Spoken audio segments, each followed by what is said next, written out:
I'm using lemon Jello, we're using lemonade, and we're gonna make a cream cheese icing. We're gonna get started putting the cake together, and it uses a cake mix so that it won't be hard on you this Easter.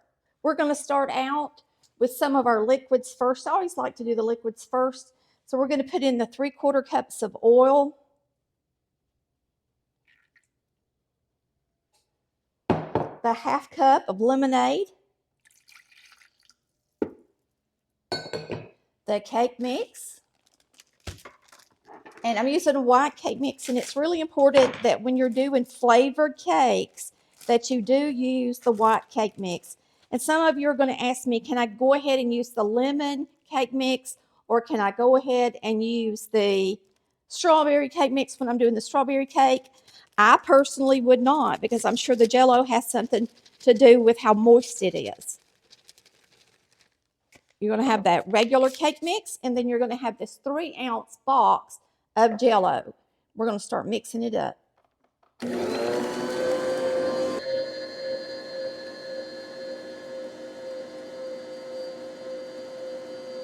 And we're also going to have 4 eggs. So we're going to put them in one at a time.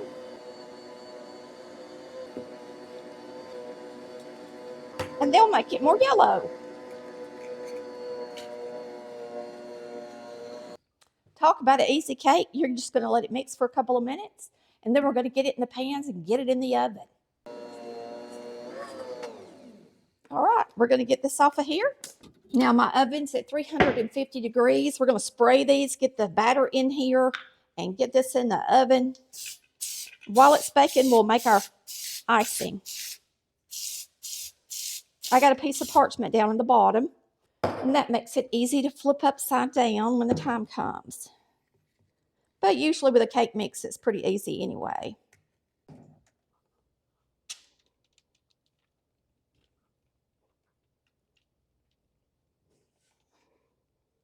There's one. And if you want them to be completely equal, you can weigh them. We are going to zest some lemon on top of it. So just get you a lemon and zest it over the top. Now make sure that you do not get down in that rind, the white part, because it'll be bitter. You want it to be delicious.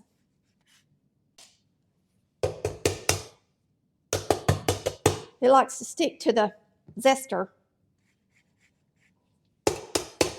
Alrighty, there they are. They look good. Now we're going to slide them in the oven, let them bake at 350 degrees.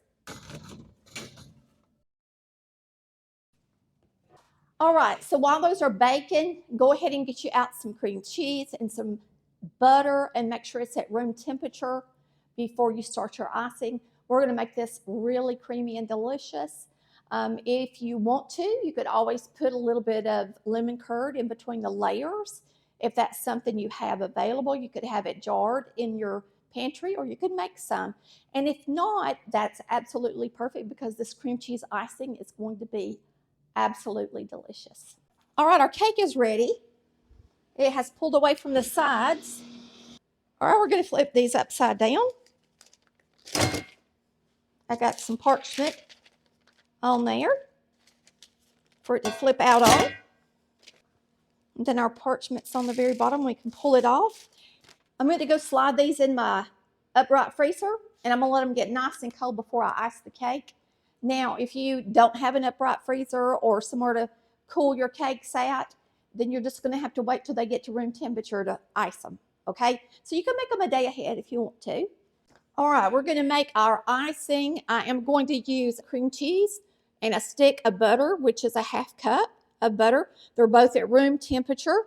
We are going to add some lemon extract into the icing. If you want to, of course, it's optional. You could have put it in the cake as well, but I thought since we had the gelatin in there, we didn't need this. And of course, we're going to be using some powdered sugar. And if I need to wet it at all, instead of using cream, I'm going to use lemonade. Or you could use lemon juice if you want it very tart, okay? Because it'll only take about a tablespoon.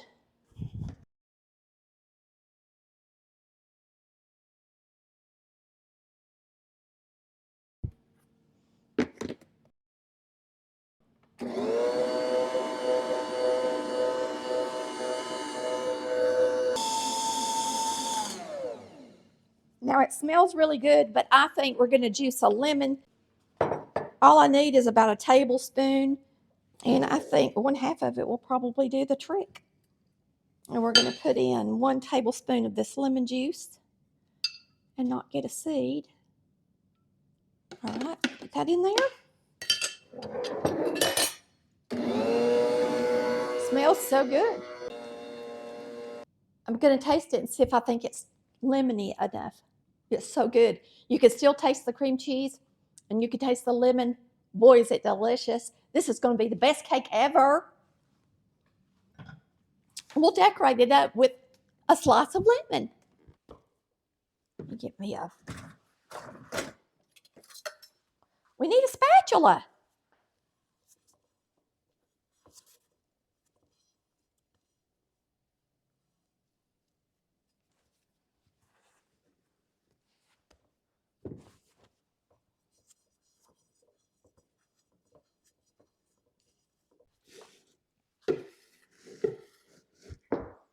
Y'all, I don't think I got enough for a border. So what we're going to do is just put all the icing on the cake, and maybe we'll just ruffle it. And that way you won't see the edges of the cake, because my cake, you can kind of see the cake through there. And I would rather not see the cake than to have a border. So here we go. We're going to put more icing on the edges so that you can't see the cake through it. That's my goal. I don't want to see the cake.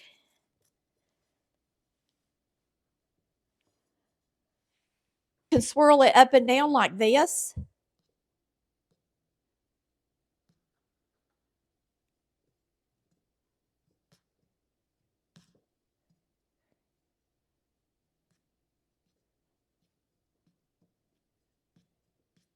And now for the top, we're just going to do a circle swirl. Just swirl to the center.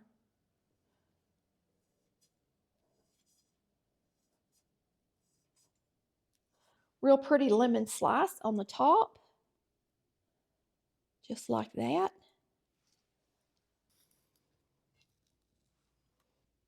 Get the crumbs off the middle. All right, y'all see the cake? And today we are making a delicious Picken cake. That's what it's called in the cookbooks, but today I'm going to call it a Mandarin orange cake. So you're going to start out by draining a can of Mandarin oranges. You can either use milk or orange juice, and we're going to use orange juice today. So you need 3/4 cup of orange juice, and it says if you use milk, you use a cup. I'm not sure why the difference. Maybe because of the texture of them. So make sure you shake it good. 3/4 cup. Now we're going to be using a Jello pack. It's the small pack, the 3-ounce orange, a white cake mix, and 3 eggs. I got all 3 different colors from the chickens to use for today's for fun. And then we've got 1/2 cup of butter. Whoops, at room temperature. We'll go ahead and stick our butter in the mixer.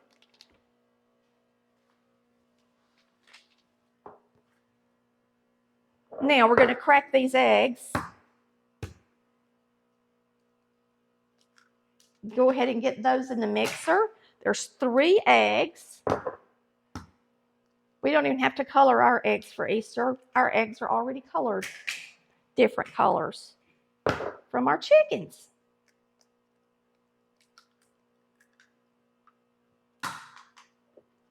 All right, 3 eggs. We're going to put in the orange juice, that 3/4 cup, and you can use a cup of milk instead. Make sure it's whole milk. We're going to go ahead and put in our white cake mix. I'm using Pillsbury because it was on sale. And the Jello. I'm going to add the oranges last. We're going to mix this up until it's nice and creamy and smooth. Smells so good already. Boy, that looks delicious. We're going to mix this batter for 2 minutes, all right? Then we're going to fold in our oranges.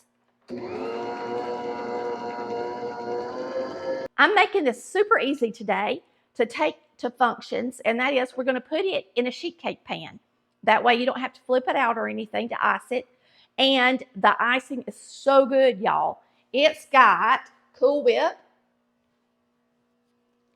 pineapple, and Jello vanilla instant pudding. And you just mix everything together. It's nice and fluffy. This makes for a great Easter dessert, and everybody's going to love it. And this smells like a creamsicle. And you know what? If you take this to Easter function, you're going to see that a lot of the older people, like your grandparents, might remember this cake because it used to be super popular in the 60s and 70s. Oh, and by the way, for Mother's Day's coming up, this mixer right now is on sale, and it's almost $100 off, I believe.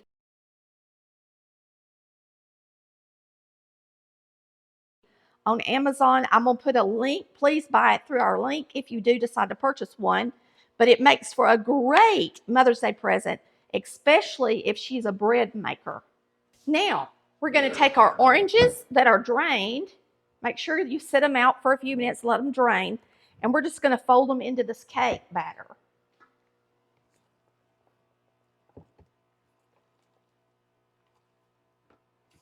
You don't want to beat them up with your mixer and tear them into little tiny pieces. That's what's so good about this cake, is getting a nice piece of orange in the bite. Looks delish. Okay, now I'm going to spray this pan with a non-stick baking spray that has flour in it. I'm going to do a really good job. I try to stay away from the camera so that it doesn't get in the lens. This is so easy, y'all. And you don't even have to have an electric mixer to make this cake. You can always use a hand mixer if you don't have an electric stand mixer.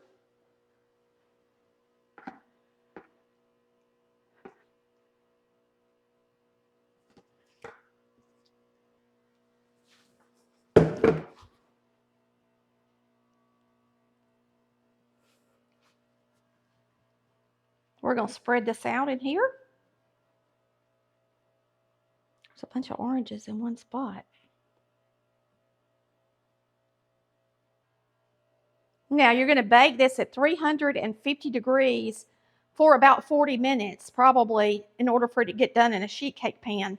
Make sure a toothpick comes out clean, and do not open the oven for at least 30 minutes, okay?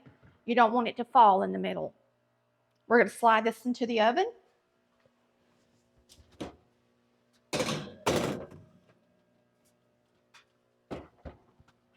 And get it started. All right, our cake is done.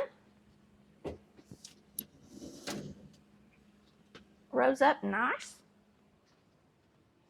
We'll let it cool all the way down before we ice it, of course, because that is a Cool Whip type icing. So the cake needs to be chilled, or at least at room temperature. Look at this little cat trivet I got. Isn't she a doll? If you need a good Mother's Day gift, you can buy a trivet. Cool. Time to put the icing on the cake. And all you need is an 8-ounce crushed pineapple, juice and all, and 1 package of vanilla instant pudding, and this is the small pack, 3.4 ounce vanilla pudding. Make sure we get all this pineapple. And all you do is mix that together good, then you're going to fold in an 8-ounce Cool Whip. And I told you guys on another video that I had used that True Whip, and I tried it, but it's not good for these recipes because the texture is a lot different. So if you see that in the store, the True Whip, it's fine if you're just eating it with your, fruit and stuff. But if you're wanting to make a dessert out of it, like this one, it's best to actually buy the Cool Whip brand or the whipping cream from the store brand. Make sure and mix it up good. That should do it. Now we're going to get it on the cake. Looks good, don't it? Plenty of icing for this sheet cake, especially.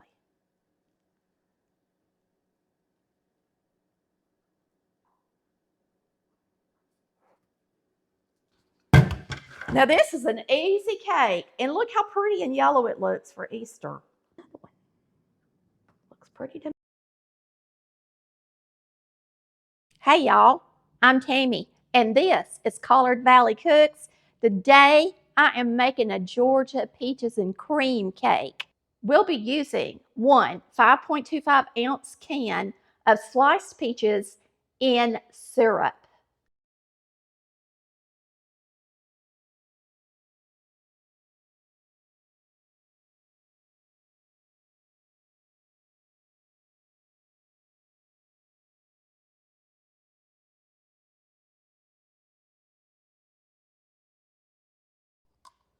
So that's how much that'll go in the cake batter.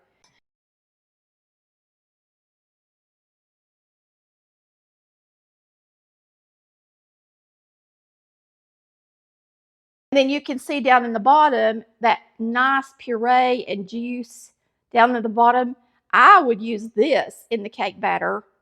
And you need a half cup of juice. So just use this and fill it up with the remaining syrup, and that'll be your half cup of liquid that goes in the actual batter. I usually start with my liquid ingredients when I do anything with a cake mix, so that's what we're going to do today. So I'm going to add my oil,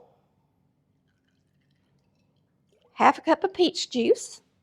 You're going to be adding a third cup of these peaches to your cake batter. So that's the third cup. And now we have 4 eggs. Well, there's 1,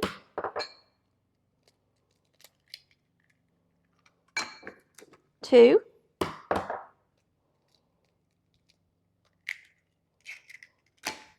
3,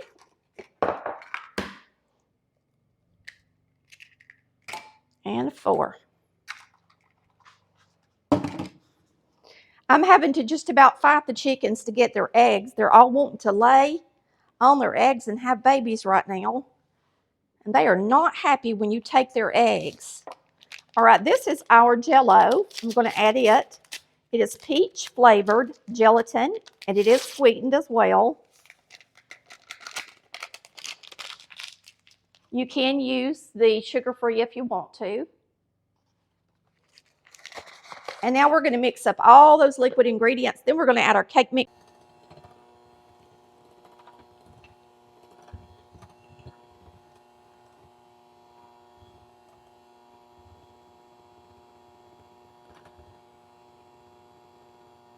I've got 1 yolk that's not wanting to bust. I finally got it.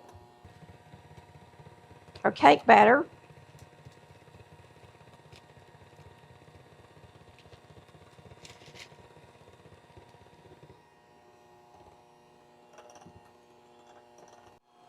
So you're going to mix this a couple of minutes, and then we're just going to get it in the pan and bake it. It's simple.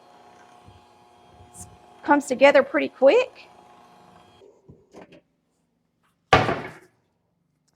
We're using a sheet pan, and we're going to make this easy today. We're just going to ice it right in the sheet pan.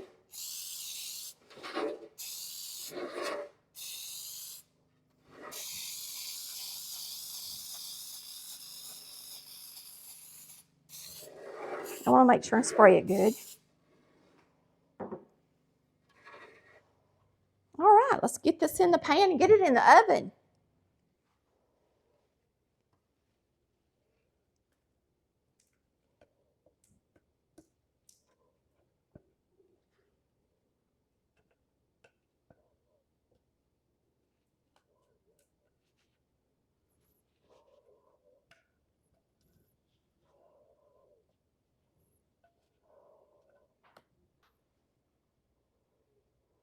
Spread it out pretty even. The thicker the batter, the least likely it's going to spread out on you. So it doesn't hurt to do that. Get it flat in the pan. I am a Georgia peach, and we love our peaches here in Georgia. And I thought, why not make a peach cake? I don't think I've ever had one. So I'm doing a first today for me, and I hope you try it as well.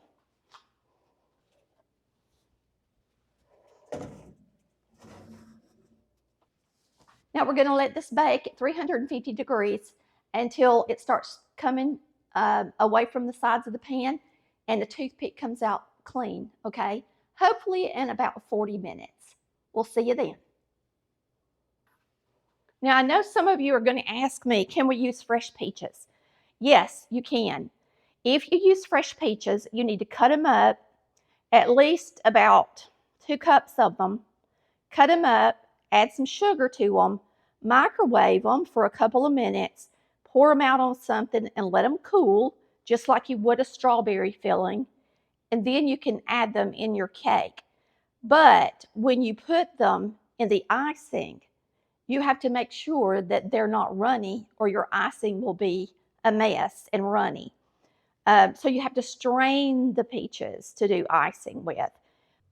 Okay, I made a peach icing with preserves and I didn't like it. So now I'm going to do a completely different icing. Use 4 ounces of cream cheese, a half stick of butter, which is a 1/4 cup of butter. Now here's our cream cheese and our butter. All right, we're going to mix this together good. Let it get creamy.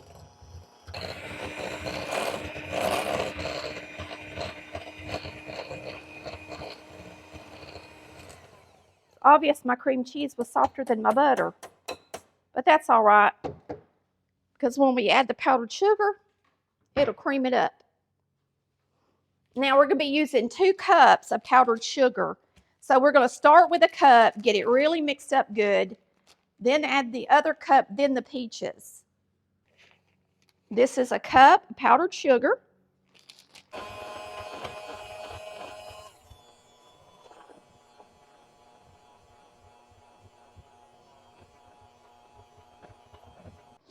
Now we're going to add these to our icing and add our another cup of powdered sugar. And I'm hoping that will be good enough. And if it's not, I'll go from there because like I said, I'm making this on the fly. So we're going to mix it up.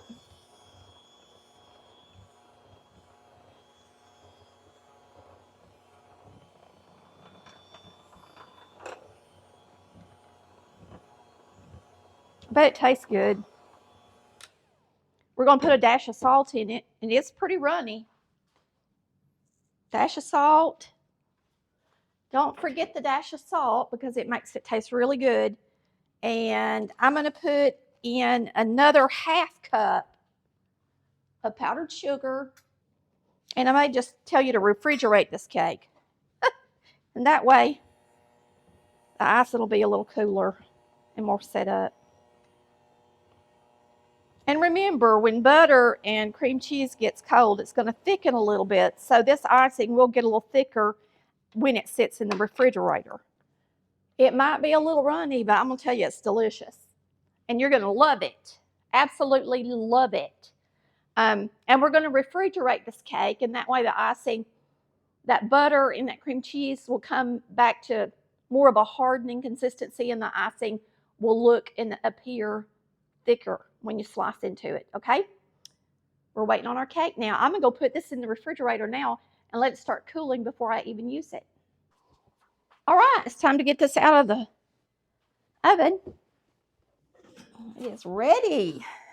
You can see that it has come away from the edge of the pan a little, and it springs back in the middle when you touch it.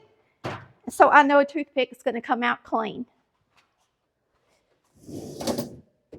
So of course you're going to let your cake cool completely, preferably chilled, before you ice it, okay? So I'm going to let this sit out for about an hour, then I'm going to slide it in my deep freezer, and then I'll ice it for you guys. It's time to ice this peaches and cream cake. We're going to call it the Georgia peaches and cream cake. All right, here's our icing. And it smells so good.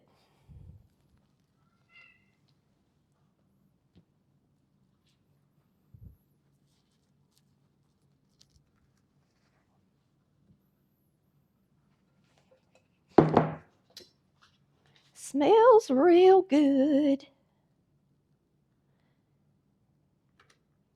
So I figure since it's got cream cheese in it, we can call it a peaches and cream cake. Well, the icing's got cream cheese.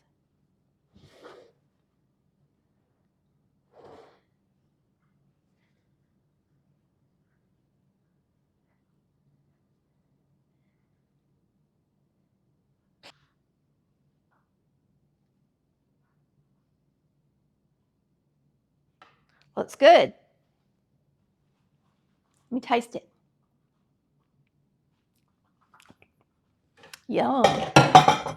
That's going to be delicious. Let's cut us a piece, y'all.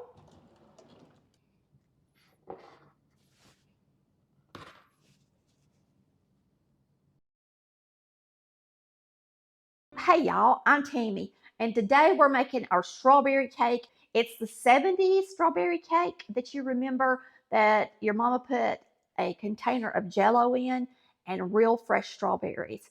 And boy, is it delicious. Now, I typically make a sheet cake, but I decided since it was Easter, we would do something special and make it in a layer. Let's get started. All right, we're going to take our strawberries, and I got my little tool here that I like to take the stems off with. And then I'm going to slice them thin. I'm using fresh strawberries today instead of the store-bought frozen ones. So what we're going to do is just sweeten them. And we're going to need 1.5 cups of strawberries. So just slice them up. So I think it'll take this whole container. Now this is one of Chris's favorite cakes. It's one of many people's favorites. If you remember your mama making a strawberry cake that was just absolutely out of this world, it was probably this recipe because it was popular in the 70s. I had a friend that made this at church, and she would put it in the auction where they were raising money once a year, and it would bring a lot of money every year because everybody was crazy about her strawberry cake. And this is the recipe that she used. Here's our strawberries coming out of the microwave, and you can see they're piping hot. So you just want to kind of beat them up a little bit, not a lot, because you want pieces of strawberries in your cake and in your icing. And we're going to strain it to do the icing, or it would just run all over the place. There's a little bitty green leaf that I got in there. All right, so what you can do is take this strawberry topping, pour it out in a pie plate, and get it in the refrigerator and let it start cooling off some before we put it in our cake.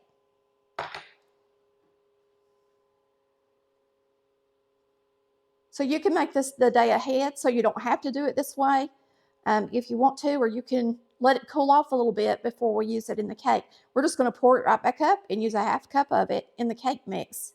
All right, we're going to start mixing this up.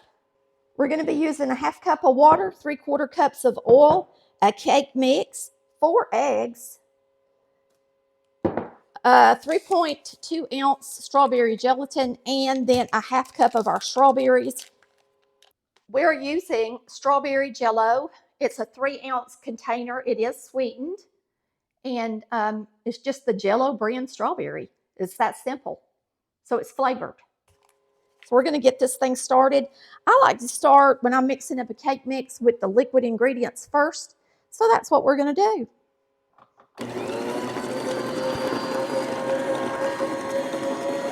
This is our oil.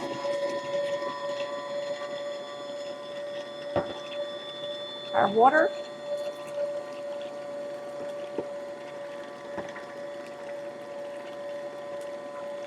I think I'll put the cake mix in and then add the eggs one at a time.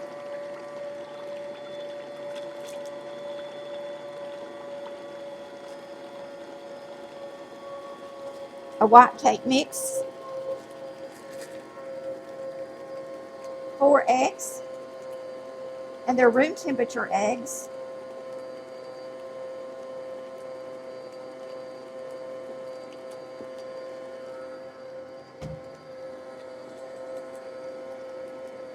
Our strawberry gelatin,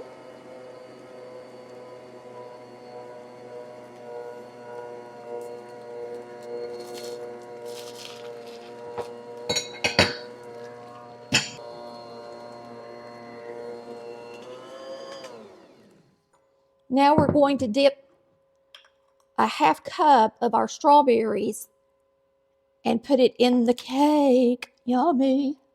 We're going to mix this up on a medium speed for about a minute, and then we'll take it out and get it in our pans. All right, we're going to get this in our pans, and boy, is it going to be good. Let's take this off. Okay, today I'm doing something a little different, and I'm making a layer cake since it's Easter. And so we're going to use 3 cake pans, and we are going to, actually, I think I'll use 2 cake pans. I'm going to put some parchment in the bottom of them.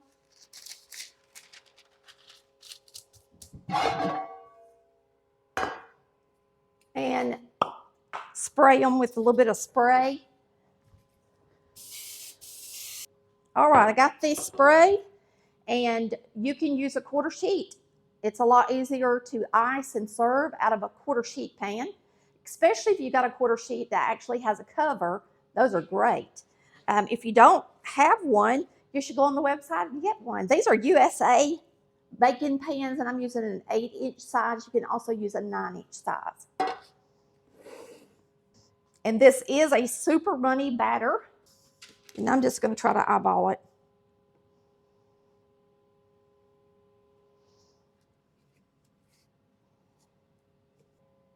And I have been asked, can you make cupcakes out of this? And yes, you can.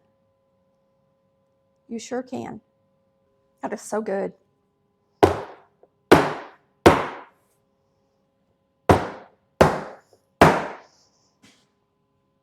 It's really hard to tell if you've got them equal. You can measure it with something like this. There's the tip. They're about the right size. I mean, they're about right. What about that? All right, we're going to slide these in the oven, and we're going to bake these until a toothpick comes out clean. You're going to bake them at 350 degrees. It says for 30 to 35 minutes, or until a toothpick comes out clean. Some people will send me a message and say, my cake did not get done. And I'm thinking, why did you take it out of the oven? Don't take it out of the oven until you know it's done. Once it's done, if you put a toothpick in it, it should come out clean, or a cake tester. Also, the sides of the cake will begin to draw away from the sides of the pan. So that's how you know if a cake is done or not. And you don't want to remove it or open the oven for at least 20 minutes, no matter what. All right, we're going to slide these in.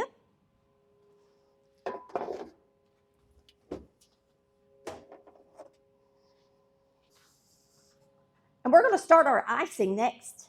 You're going to use 3½ cups of powdered sugar, which is confectioner's sugar. You're going to use a stick of room temperature butter and the rest of your strawberries. But before you put your strawberries in here, you have to strain them. Otherwise, your icing would be so runny you couldn't use it. All right. So we are going to start with straining our strawberries. And the best way to do it is take a measuring cup and a strainer, put it over the measuring cup, and then scoop your strawberries into it. Just get them in there, like that. Boy, they smell so good. And then once you get them in there, you're going to strain them. And that means you're going to press them good. You don't want any extra syrup in your icing. You don't have to sit there and do it, forever. Just get the majority of the juice out of there, okay? And we're going to start with our butter going into our mixer.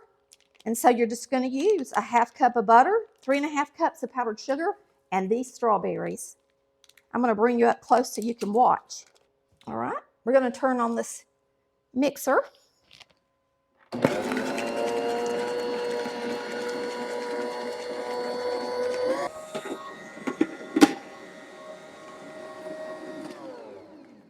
Now I'm going to add 3½ cups of powdered sugar, and I'm going to add them separately by 1/2 cup scoops. So I'm going to be counting while y'all watch.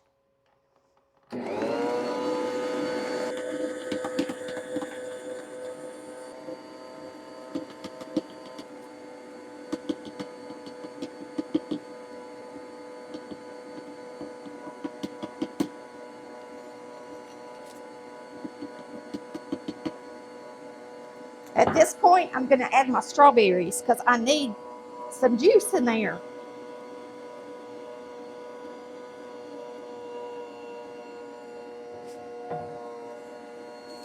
I've just got 1 more cup left to go into the mixer.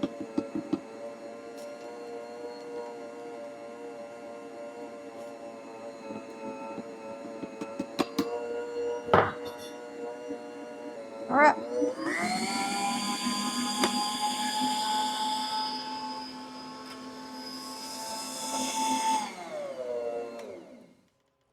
All right, there's our icing.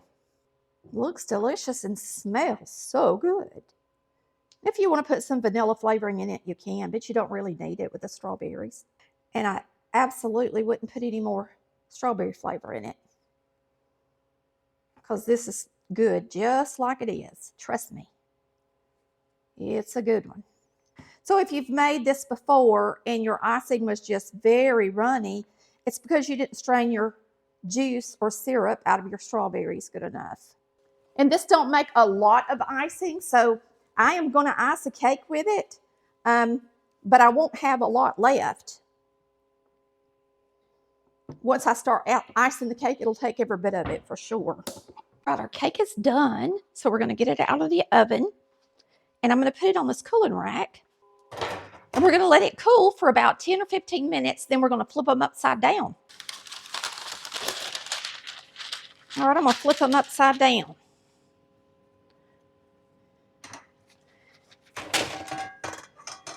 And when you flip them upside down, make sure and use some pot holders just in case it's hot on the bottom. You don't want to get burned. But there's our beautiful cake.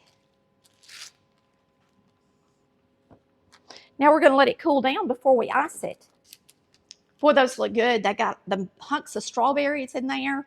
And I'm going to tell you, this is one of the most moist, most delicious cakes you will ever eat. Your family will go crazy over it. And if you don't want to ice the round layers, by all means, use the quarter sheet pan. Okay? I'm going to go put this in the freezer and let these cool down pretty quick so I can ice them for y'all. All right, y'all, let's put this cake together. Now, this is a very small recipe for icing. It's really to ice the top of a quarter sheet cake. And that's all it really is.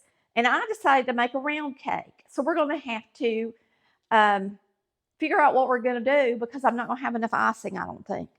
So we may use some jam or preserves or something like that on the top. We're just going to get started. All right, I'm going to get the first layer, the biggest one. You always want to put the biggest one on the bottom if one's a little fatter than the other.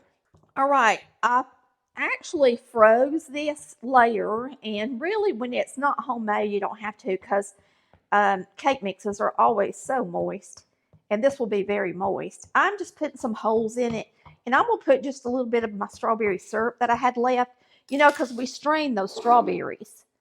And so I had some syrup left. Let me get me a, see if I can't get it to soak down in there a little bit. Just make it good. I even thought about putting jelly in between the 2 layers instead of icing.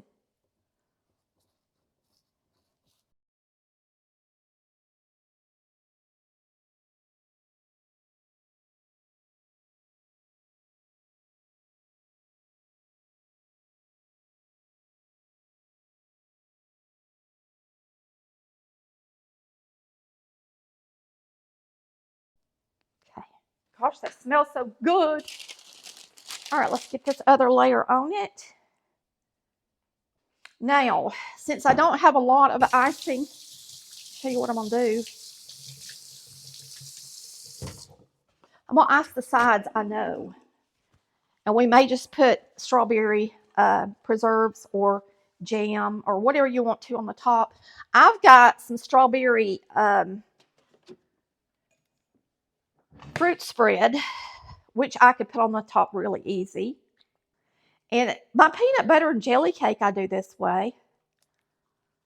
And it's really good. Now, you need to use jam or fruit spread or preserves. This is jelly. You wouldn't want to use jelly because then you couldn't spread it evenly and make it pretty on the top. Because jelly's like Jello. So it's going to be not pretty. Let me get me a different little spatula for this part. So you don't want to go too close to the edge.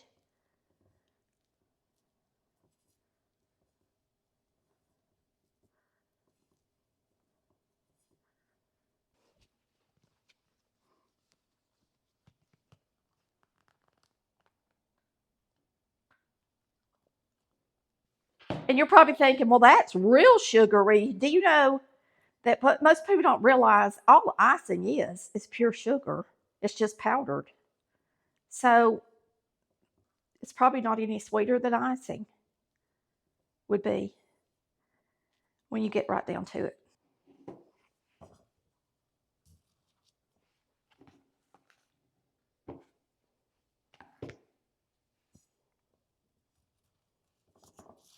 And I could have doubled the recipe, but I didn't because I didn't want to waste me and Chris.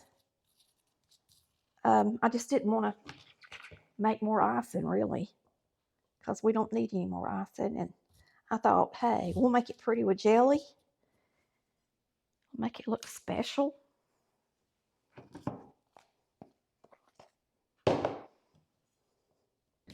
I'm going to try to get a little border around the top.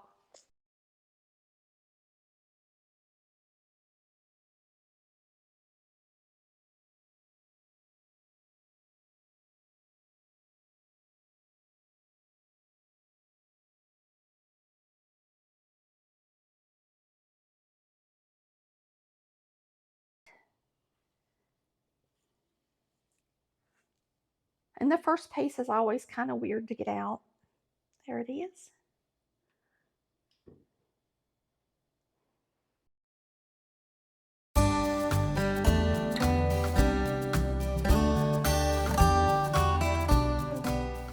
Hey y'all, I'm Tammy with Collard Valley Cooks.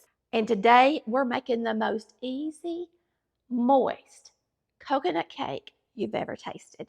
Let's get started. All right, one of the most important things about making a good coconut cake is making sure you've got a pure white layer because it's just beautiful when you slice into it. Now today I am using a cake mix. And when you make a cake mix white cake, you do not use your egg yellows or yolks, as you guys would probably call it. We called them yellows growing up. But anyway, so we're going to be using the egg whites, not egg yolks in this recipe. We're going to use the box recipe. The only thing we're going to do is add a little bit of coconut extract. Typically, when I do a cake mix, I put all my liquids in and then the container of the mix. And that way, the mix doesn't get stuck to the bottom of the bowl easy. So we're going to be using a cup of water, half cup of cooking oil, and I'm using corn oil. We're going to use a teaspoon of coconut extract.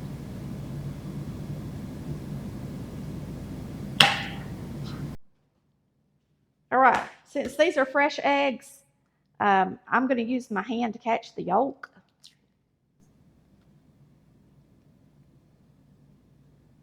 That's the easiest way to do it.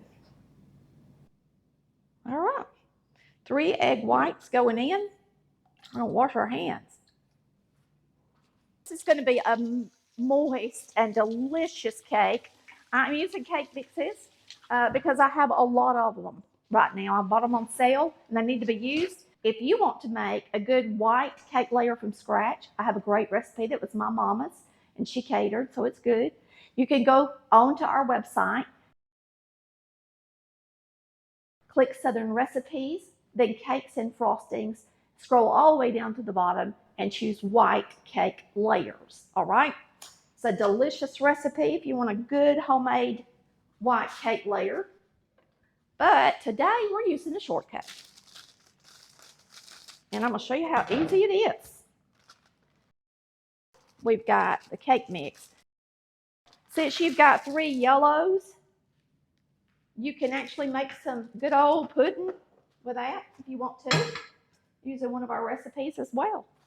Now I'm going to bake these in 8-inch cake pans. This is my little handy dandy hand mixer. And when you're doing a cake mix, it's really easy just to use a hand mixer. Now some of you might say, well, why not just use a coconut supreme cake mix? You can, but they cost more. So if you're like me and you've got the extract at home, I've always got to extract all different flavors, then you can just use a white cake mix and do this. But if you want to buy the coconut supreme, you can. If you want to make a sheet cake with this, of course you can. You do not have to make round layers and ice them. I know it's a little harder for some of you to do that. If you want to put it in a sheet cake pan and ice it in the pan and serve it out of the pan, then be my guest. But just know that it's going to take your cake a lot longer than 20 minutes to cook. If you're going to use a sheet pan, don't open that oven for at least 30 minutes. And it's probably going to take it closer to 40 minutes to get all the way done in the center. We're going to try to measure this as much as we can so that we get them kind of equal, okay? Because this is a pretty runny batter.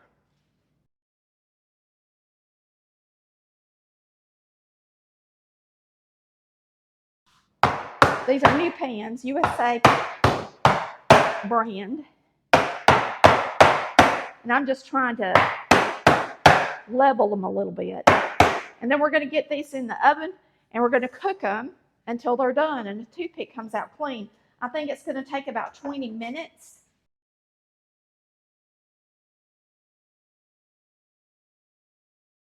All right, one thing I will tell you about making a white cake, it's really better to cook it down on 325 than 350. Just make sure that you don't get it too brown because that's part of it being beautiful too when you cut it. So as soon as it sets, and I mean as soon as you can touch the top and it spring back, it don't have to be brown for a white layer. You're going to get it out of the oven and let it cool 5 to 10 minutes. Now this one that was in the back will be darker than the other two automatically. But let it cool a couple of minutes, 5 minutes or so, and then you're going to flip it upside down on some parchment, and then we'll ice the sucker up. And we will be using Baker's sweetened flaked coconut. Baker's has the best moist coconut. If you're going to make a coconut cake, I suggest you pay the extra $1 and get the best instead of the store brand. The store brands are never as moist as Baker's, okay? All right, this icing is thinner than a regular buttercream because you're going to put coconut on it. And I don't like for it to be real thick because then it gets too rich to me for a really good coconut cake. It's my favorite icing for any coconut cake, whether it's fresh coconut or flaked coconut. I would not use anything else, really. Now, for a typical buttercream, I would use a cup of butter, but we're going to use cream of coconut. Now, let me talk about this cream of coconut. Cream of coconut is not coconut milk, and you have to find it in the grocery store. You may have to go and ask somebody where to get it. They're going to have it, but you may have to find it, okay? And different grocery stores have it on different aisles, so just look for that. Sometimes they're where the Mexican food is, and sometimes they're where the pie fillings are. You just don't ever know. So we're going to be using a 1/2 cup of butter in this recipe because we'll be using the cream of coconut for the rest of the oils that we typically use in a buttercream. So I'm going to mix up this butter.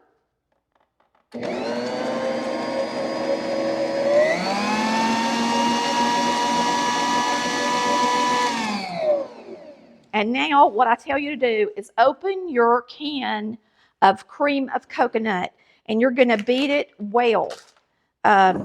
Because sometimes they'll have a layer of grease on the top, coconut oil, or they may not. It's according to how fresh it is.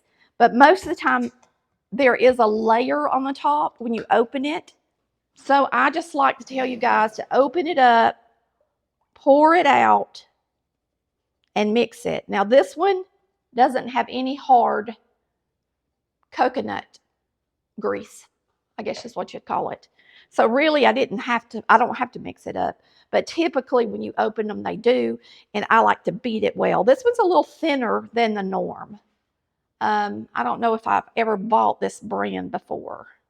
All right, so we're going to be using 4.5 cups of powdered sugar. It tells you when you make the cream of coconut, you use a 1/2 cup of the cream of coconut. And we're going to start adding our powdered sugar.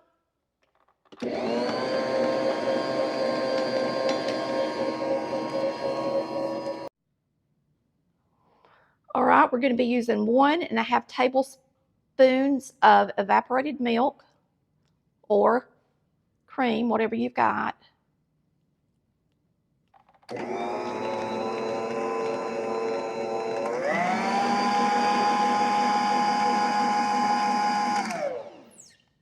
We're going to put in a dash of salt. So you're just going to want to beat it a couple of minutes and get it nice and fluffy.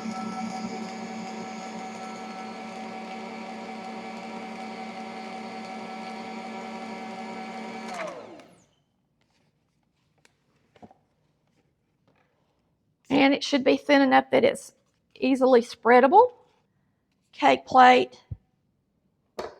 Put your first layer down. And cake mixes don't have a lot of cake in them. Now, if you make my homemade white layers, they're going to be a lot thicker than this, than what you're going to get out of a cake mix. Okay? So you're going to need more icing and coconut to cover them as well. But now this is just a cake mix, and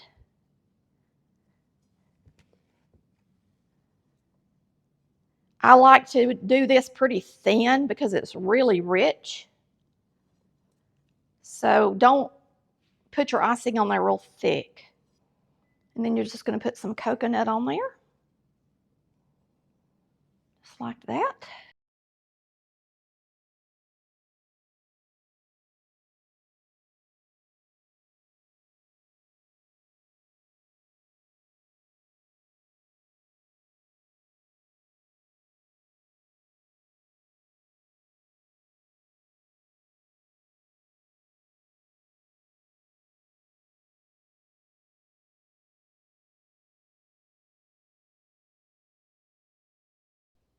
I'm transferring a little bit of that around, try to make the cake flatter on the top and level.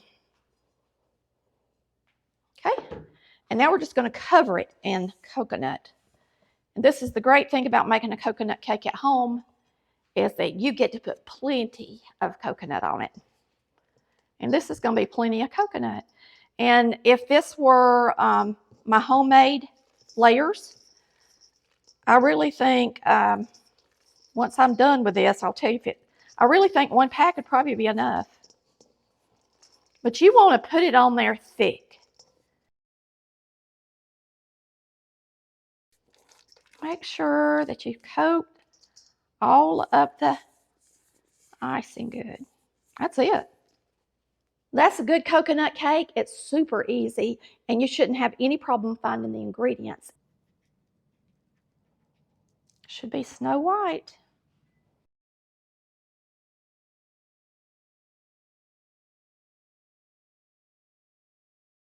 Hey y'all, I'm Tammy. The cameraman is Chris, my husband, and this is Collard Valley Cooks. And today we're making my pineapple skillet cake. It's pretty much a pineapple upside down cake using an iron skillet. Boy, is it good. All right, we're going to start by melting 4 tablespoons of butter in our skillet. And it's best to use a 12-inch skillet or a 10-inch deep skillet because this makes a lot of batter for the cake. And you're also going to want to make sure that you do this at a low temperature, because if you turn the temperature up to melt your sugar, it will burn the sugar and then your cake won't be good. So you're going to melt that butter and keep it on simmer the entire time. You're going to add 2/3 cups of packed brown sugar. And you need to simmer it about 4 or 5 minutes, long enough for the sugar to melt.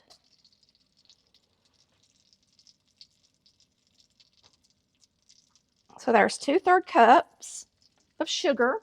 And then once the sugar is melted and your simmering has finished, we'll add the pineapples and cherries. It's a really simple recipe, but it's very important that you follow this first step correctly or you will have a mess because it'll be burnt. So just be patient and let it sit in there and simmer. You're going to come back in about 4 or 5 minutes. You can go ahead and start mixing up your cake while you're waiting on your sugar and butter to melt. But you need to make sure you set a timer, make sure it's on a very low temperature, okay? Or you'll forget about it while you're having so much fun making the cake. So you're going to start out with a 1/2 cup of shortening. People always ask, can they use butter? Yes, but if you can get shortening, I would prefer you do it because it makes a very soft crumb. This is probably my softest, moistest cake, period. It is amazing. And so it just can't be beat. All right, so you're going to do that 1/2 cup of shortening. You're going to do a 1/2 cup of packed brown sugar and a cup of sugar. So we're going to do a cup of sugar.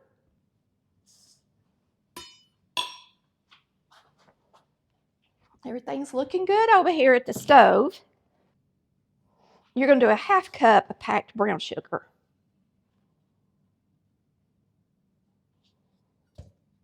There you have it. You're going to add 2 eggs, and then you're going to mix this well. So we're going to go ahead and crack our eggs, add them, and mix it. But before we do that, we're going to get over here and take a look in our skillet and see what's going on. If it looks good, we'll go ahead and add our pineapple and cherries and turn that skillet off, and then we can finish wrapping up this cake.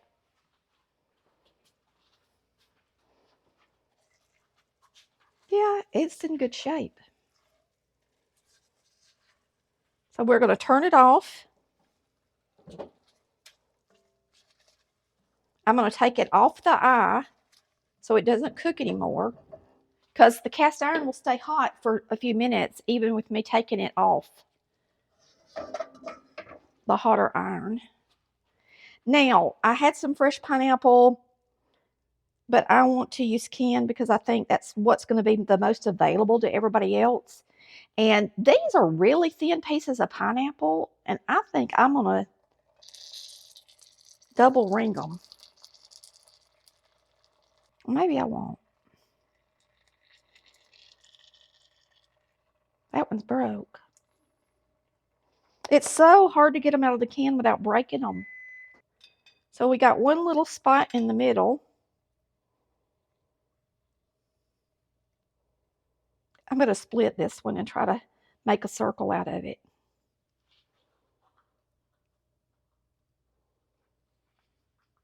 All right, and then we're going to put a cherry. Now I got some jumbo cherries in the center of each one. And this cake is thick enough. If you wanted to double ring your pineapple, you can. I'm going to put half cherries in the empty parts. These are really big cherries. I'm turning it so that the round part is up. Oh. Look, y'all, I just hate to waste this pineapple. We're going to throw it in here. There's 1, 2,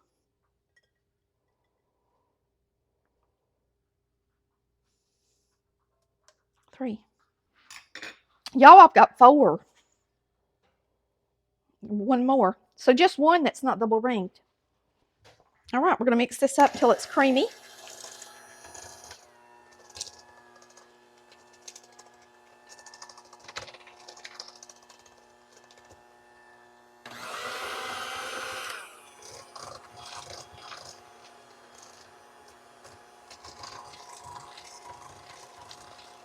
This makes a super delicious, moist cake.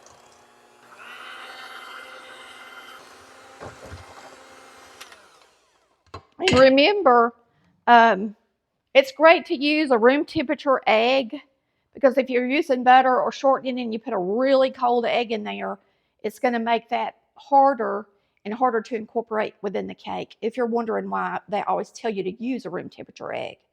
All right, now we're going to add our flour. It's 1.5 cups. I bet you couldn't have guessed that because we got 1.5 cups of sugar. So we're going to be adding 1.5 cups of self-rising. I'm going to put this on the low speed. There's 1.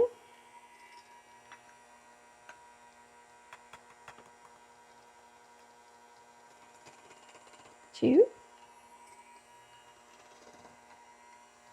I'm going to be using a 1/2 cup of milk. So I'm going to go ahead and add my milk.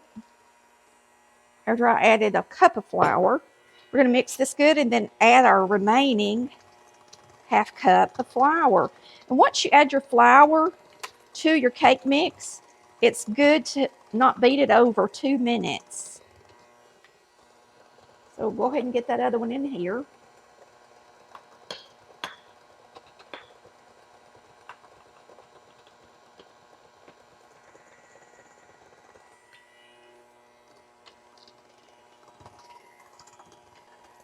So if you grew up eating pineapple upside down cakes, because that's pretty much what this is, or it is what it is, let us know if it was a favorite in your family. And I hope you give this recipe a try because it is so amazingly moist and delicious.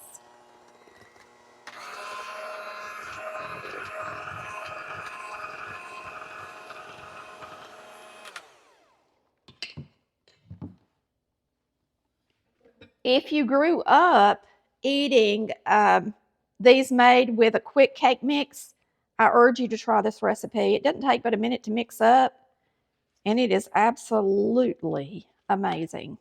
With this brown sugar in there, woo, it's good. I added a teaspoon of vanilla extract, and that's all there is to it. A beautiful, delicious cake mix, just like that. Not hard at all. We did use self-rising flour. I'll go ahead and tell you that again, in case you didn't hear it. So we're going to get this batter into the skillet. And just move this.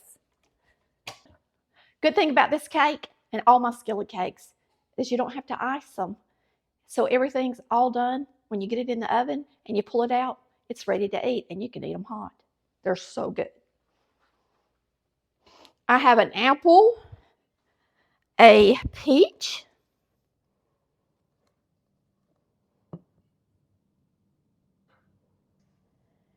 and, ooh, I didn't spray the sides of the pan. It probably wouldn't stick, but it's really smart to spray it because all that butter's coming up around the edge as we add that. But I also like to spray it. Sorry, y'all. You can actually see the butter around the edge. So it would probably work without it, but to be safe, but it's better to be safe than sorry. So I always spray it.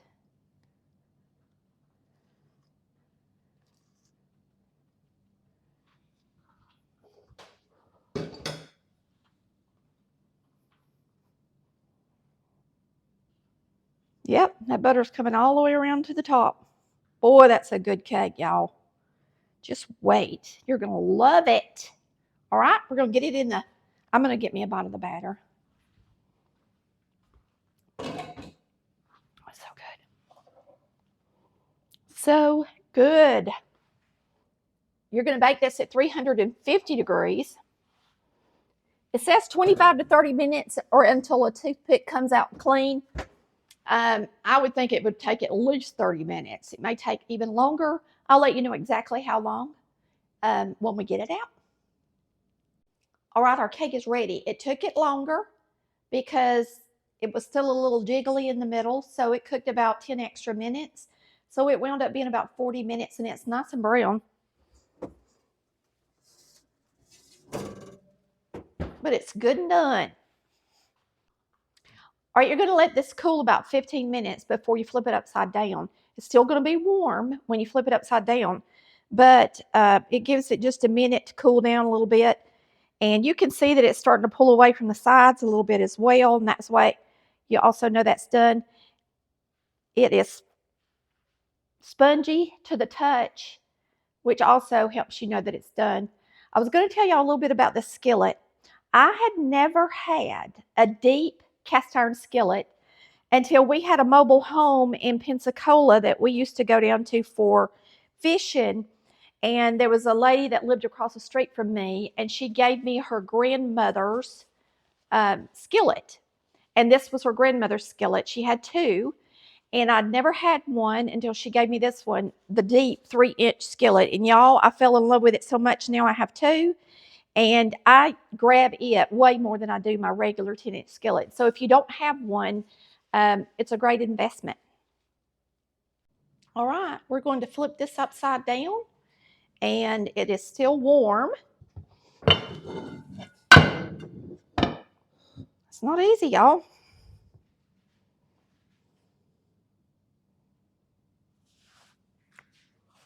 Whoops. Lots of times when you make a skillet cake, you do have to go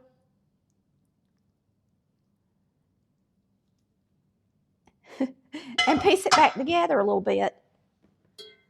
Oh, don't do that to me. This one slid and that one slid.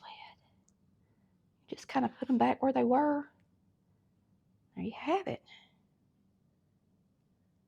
Delicious pineapple cake. And there's some extra goo in the bottom of the skillet. If you want to put it on the cake, you can.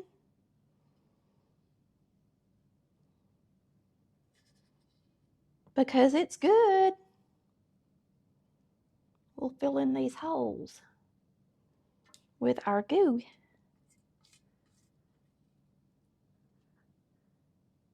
There you have it. Looks good, don't it, y'all? Pretty cake. All right, we're going to cut a piece. Looks delicious.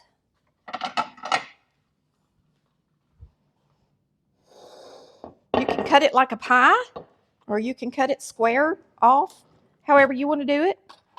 I think I'm going to square it off today and cut a piece with a whole pineapple.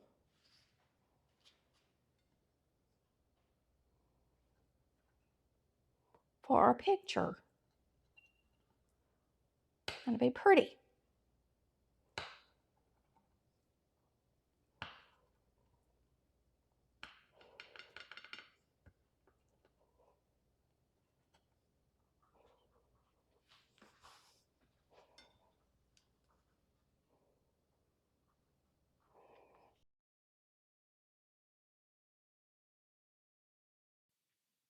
Hey, I'm Tammy, and this is Collard Valley Cooks.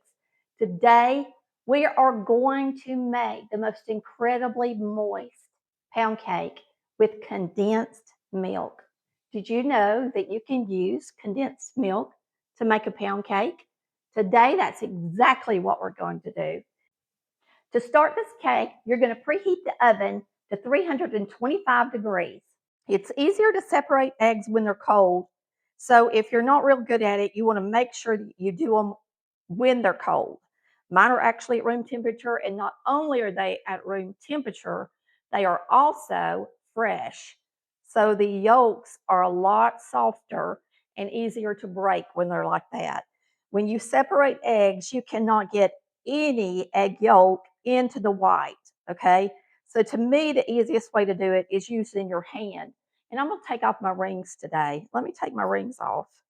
And I'm going to show you the easiest way to do it. So what you're going to do is you're going to crack the egg shell. Make sure you do a good job cracking it.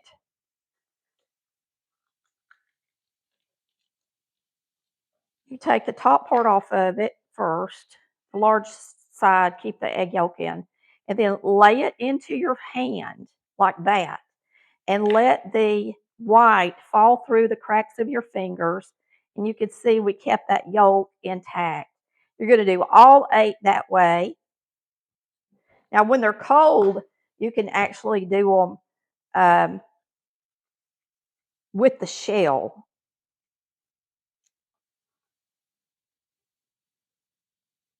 like so. And that's how Mama always did them. But if you're going to do them that way, make sure you do them when they're really cold out of the refrigerator. Then let them come to room temperature before you start your cake. If you're enjoying this video, please give us a like. If you're new to the channel, please head down, hit that subscribe button, and click that bell for notifications when new videos are uploaded. I got 2 left.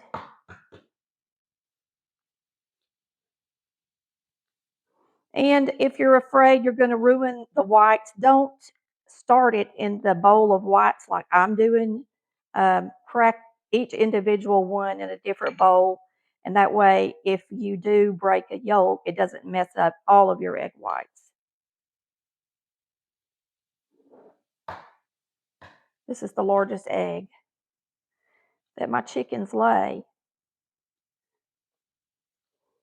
I need to get me a camera to put in there where they lay their eggs so I can tell who lays what. That would be kind of cool. There you have it. 8 yolks and 8 whites for our cake.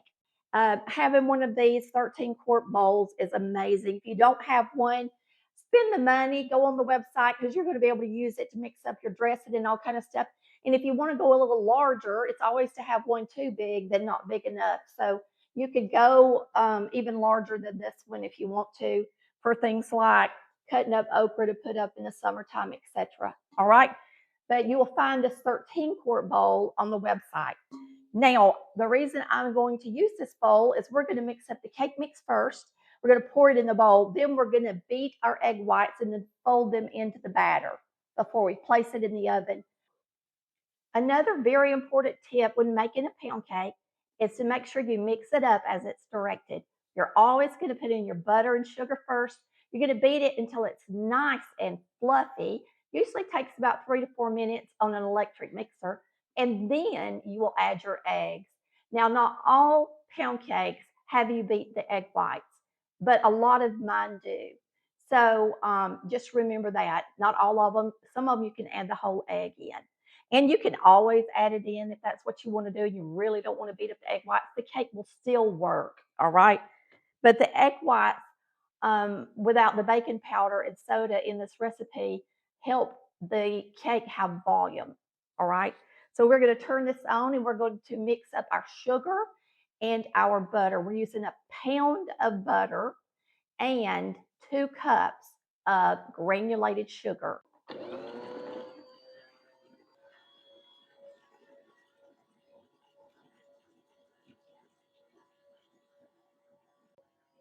All right. A pound of butter is 4 sticks. Each stick is a half cup. So a pound of butter is also 2 cups. So you got 2 cups of butter and 2 cups of sugar.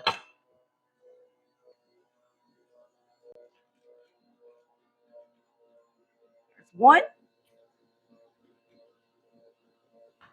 and 2.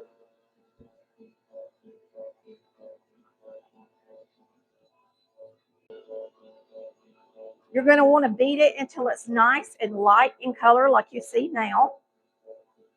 It looks really good already. So it usually takes about 3 minutes, 3 to 5 minutes. Now we're going to add each egg yolk and let it beat. And you can put in 1 or 2 at a time if you want to.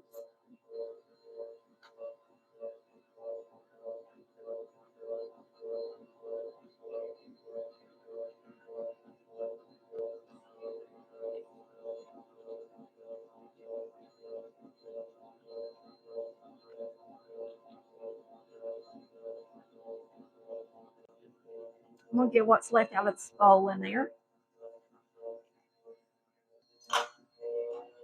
Now we're going to add our extracts. This is vanilla, 1 teaspoon.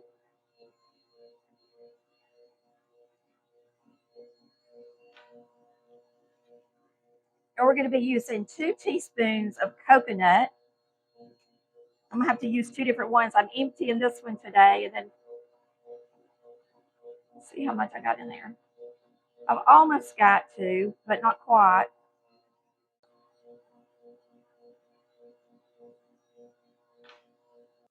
I went to Kroger and they did not have a McCormick extract for coconut. They only had an imitation coconut in their brand.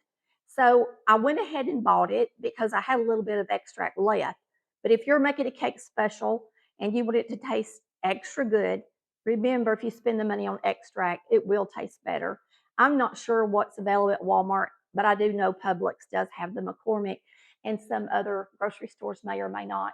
It's up to you. Sometimes you can catch it on sale. Just thought I'd show you that little tidbit of information. And today we use majority extract and just a hint of the flavoring. And I do plan on getting some more extract. Next, we're going to add our Eagle brand milk.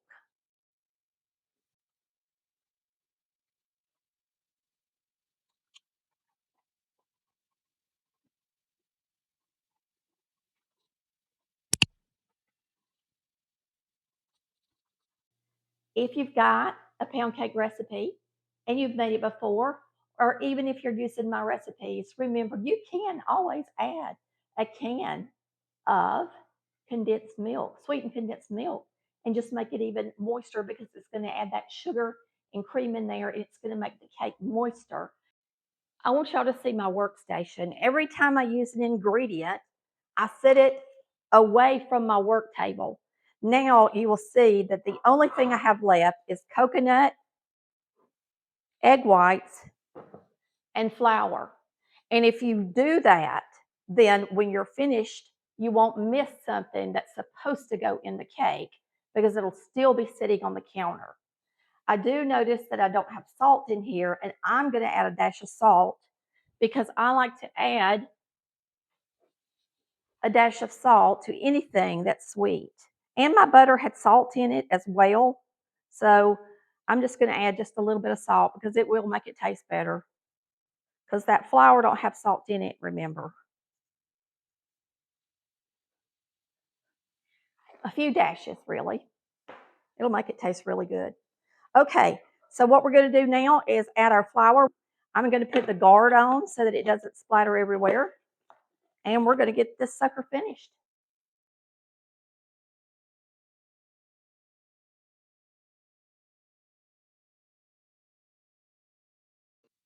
You can use a frozen coconut that's thawed, or you can use a flaked sweetened coconut. It's totally up to you which one you use.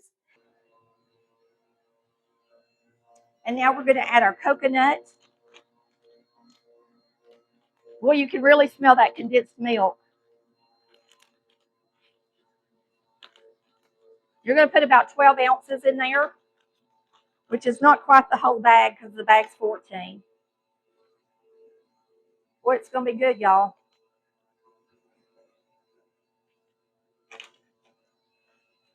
All right, that's it. What we're going to do, though, remember we've got to mix this in with egg whites. Now, I can't stress enough that you do need a pan that's 12 cup capacity. The smaller bundt pans, like the ones you get at Walmart, are typically 10 cup. If you have a smaller pan, Make sure you fill it about 3/4 full, and then use the rest of your batter in a loaf pan or some cupcakes or something like that. You're going to grease and flour your cake pan or use a baking spray. And I need to emphasize that if you spray it, use a baking spray that has flour in it. If you don't have that, use shortening and then flour the pan. So now we're going to get our cake batter into our larger bowl. And that way, when we beat our egg whites, we can mix it all together.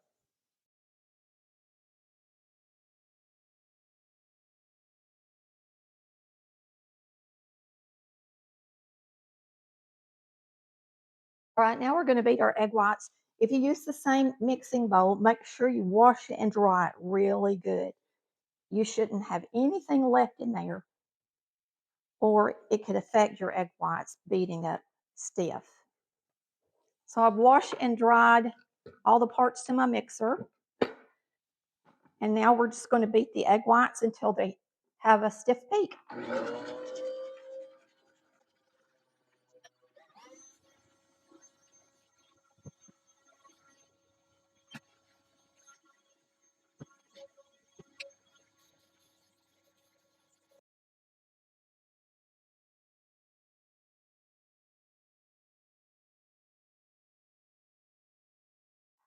All right, we're going to fold these in to our cake batter.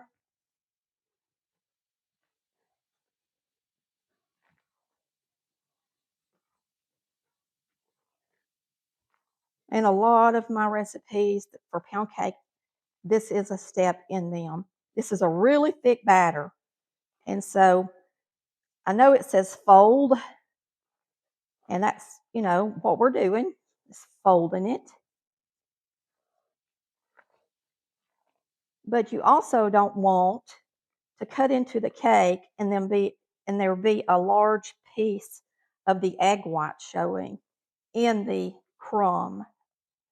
So you want to make sure and do a good job getting it uniform and in there right, just like you would if you were doing an angel food or a sponge cake. You don't want large hunks in there. So just make sure you fold it until you don't see big pieces of white anymore. And that would be now. Make sure you spray your pan really, really good. And when I put a pound cake in, I typically just push it into the pan, and then I turn the pan as I go. It's a lot easier to do it that way than it is to try to move your mixing bowl across the top of your tube pan. And if you get some on the edge, that's fine. You can clean it up. And I don't want it to spill over, and I'm not going to put any more than that in there. You can see I've got some extra. You can use a couple of little ramekins or a small little baking dish and make one on the side, especially if you're going to take this somewhere and you get a bite. I had a viewer send me this cute little loaf pan set. Well, it's a little baker set. So cute. So if you were that viewer, tell us, because I just can't remember over the years who sends me what. Okay, and I'm sorry, but it's just hard to do. We're going to get the rest of the spatter in here, get this in the oven, and boy, are we going to have a good cake today.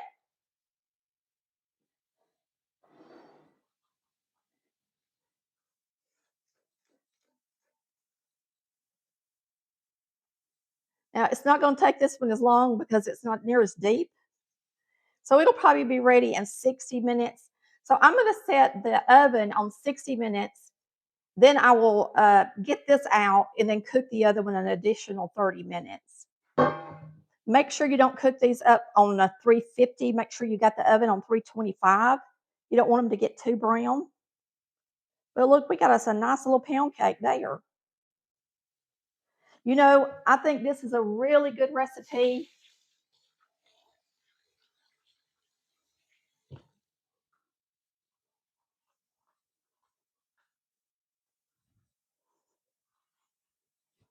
This is one of those great recipes that you can use the smaller loaf pan.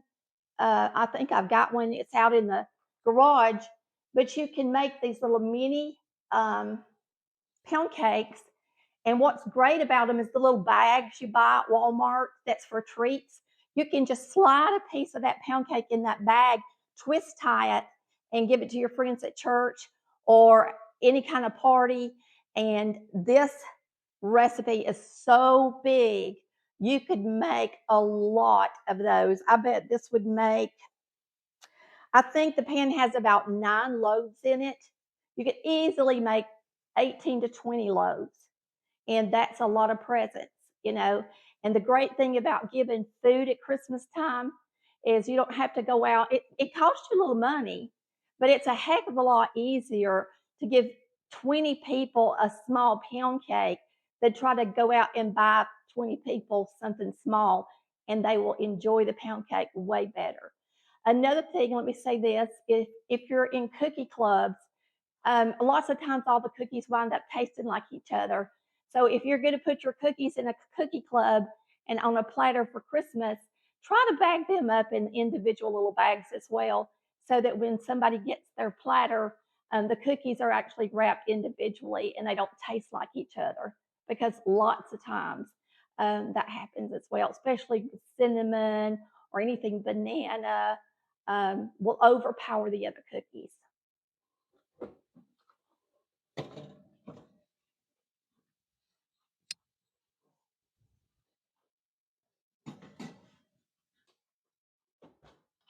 It smells so good in here. And the cakes are already ready. It took them 60 minutes only. Maybe because of the tube pan I used.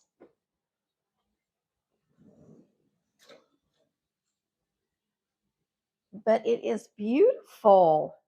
Just beautiful. Nice and toasty brown. And I just took this one out. And we're going to slice into this one.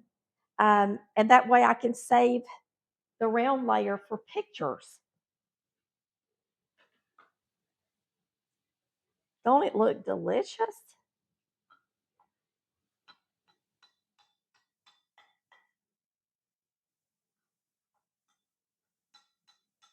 I love pound cake warm. I'm not sure if you do or not, but we sure do. We love it so much warm that we actually slice it, put butter on it, and toast it in the oven. Look how soft that looks. It's just as soft as it can be and moist. Now you can see right here how delicious, and it's just as moist as it can be. Let's give it a taste. Mm.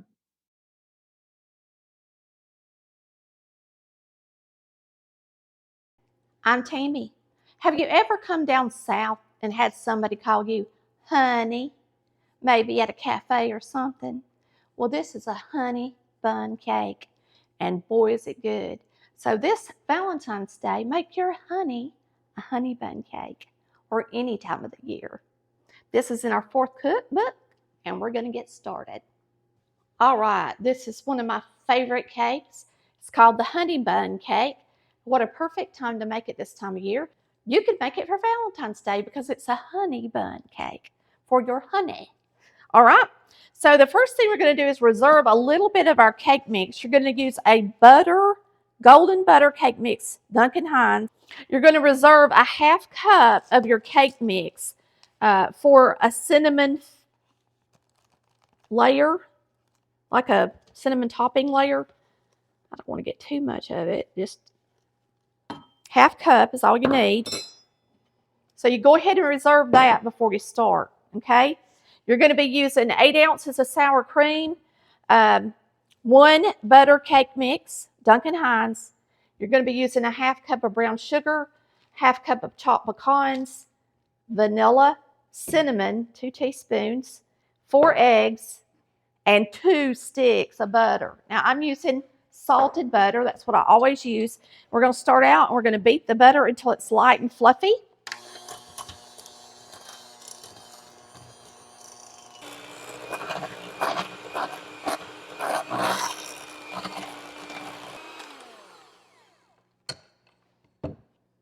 Alrighty. Now you're going to use 8 ounces of sour cream. This is a 16-ounce container, so I'm going to use about half of it. 4 eggs, large eggs. Your cake mix. Here, let me get it out.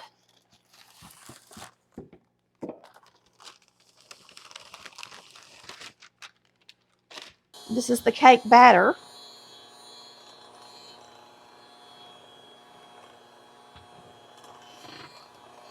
Already sounds good. 2 sticks of butter, sour cream. I'm going to turn it up to medium, and I'm going to beat it just a couple of minutes.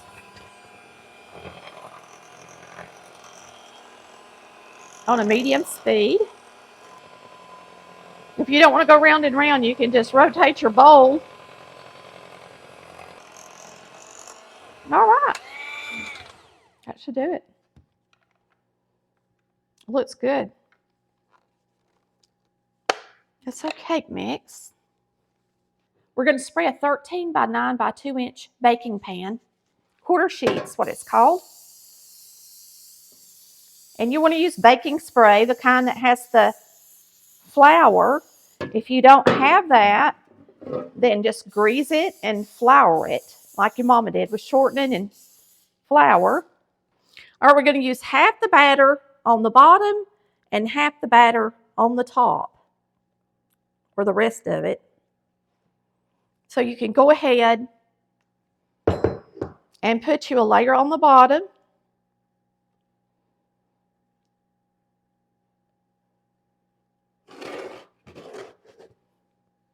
Try to get it evenly spread out. And it might take you a minute to really do a good job. And if you're not so good at it, I'm going to show you what you can do. You can pick it up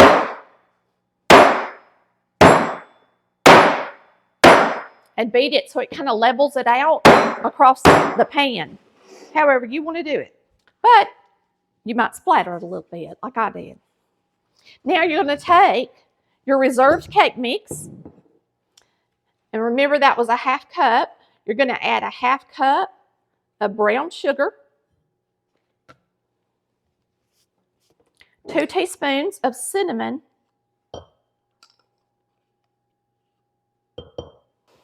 and I'm going to mix this together real good.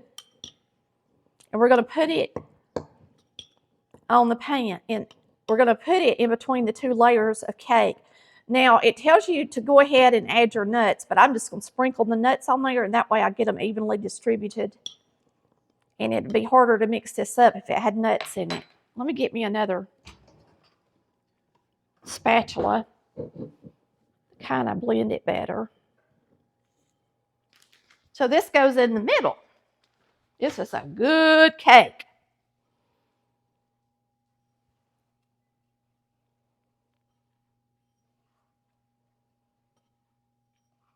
One of my very favorites. I would love to have one of these from my honey on Valentine's Day or any day.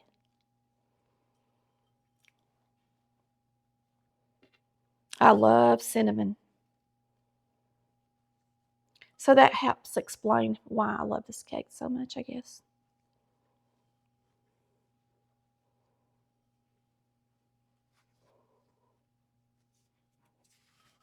So try to get it in there evenly.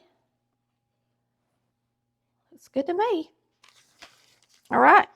And then you're going to put your pecans on. Now this next layer is a little hard to go on, a little harder to get on there straight, because you're trying to put it over something that wants to move around. So what we'll do to this one is just plop a little bit in sections, and maybe it'll be a little easier to do that way. I don't know. We'll have to just see. I am going to use a different spatula to do this because it's a little harder to do. It's a little harder to do with a bigger spatula. If you got a little flat edge spatula, it's going to be easier. Make sure you hold it with your pointer down, and just kind of, you don't hold it flat and straight. You hold it at an angle. You put the pressure down with your pointer, and then you swirl and push.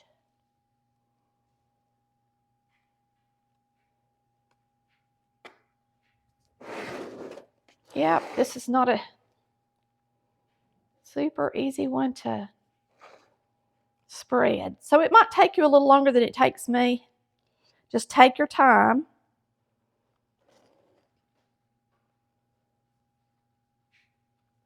And try your best to do a good job. Don't get in a hurry. And when you get over to the edge like that, if you don't think you got enough, kind of push it from the middle. That's why I put more in the middle, so I could push a little extra over from the middle if I needed to.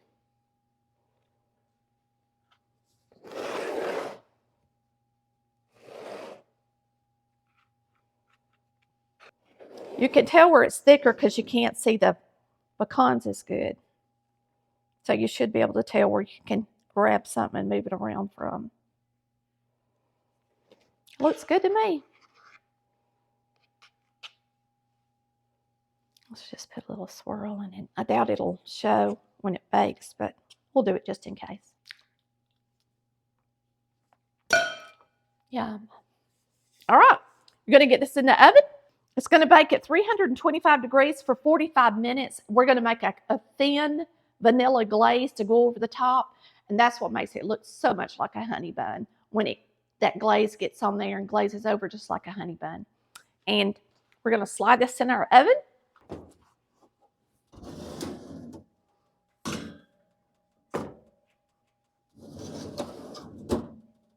We'll see you guys in about 45 minutes.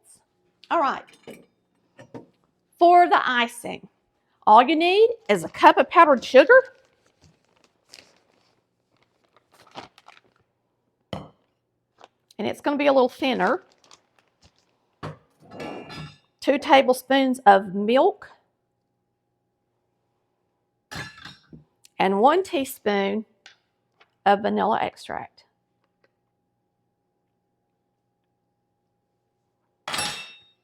That's all there is to it. No butter in it. You got 2 sticks of butter in the cake. And all you do is mix this up. And if your powdered sugar is lumpy like mine, you really need to give it a good beat with the side of your spoon or spatula to get those lumps out of there. And take a minute to stir it like this. It's going to take a couple of minutes to, or at least a full minute of beating to get all of that, those little lumps out of there. And if you want to sift your powdered sugar, you can. But you don't want the lumps all over the pretty honey bun cake. So do a good job. Now it's nice and creamy, and you don't see any lumps, and that's how you want it to look. Okay? You're just going to set this over to the side and wait on your cake to come out of the oven. Boy, it's going to be good, y'all. All right, y'all, it is ready. I stuck something in it to see if it would come out clean, and it did. So here's our cake.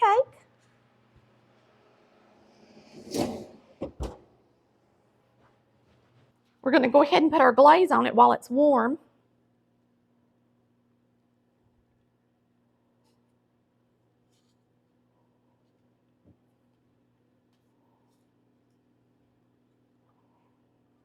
And you just serve this cake right out of the pan. You glaze it while it's still warm, so it'll look like a honey bun when it cools down. It looks delish.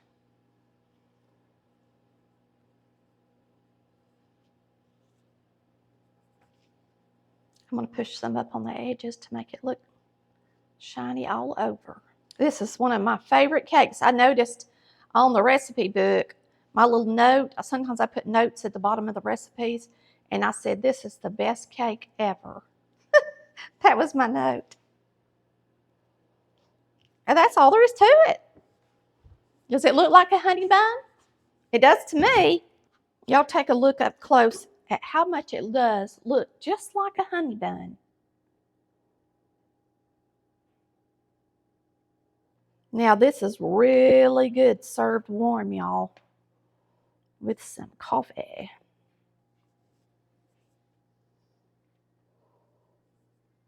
Delicious honey bun cake.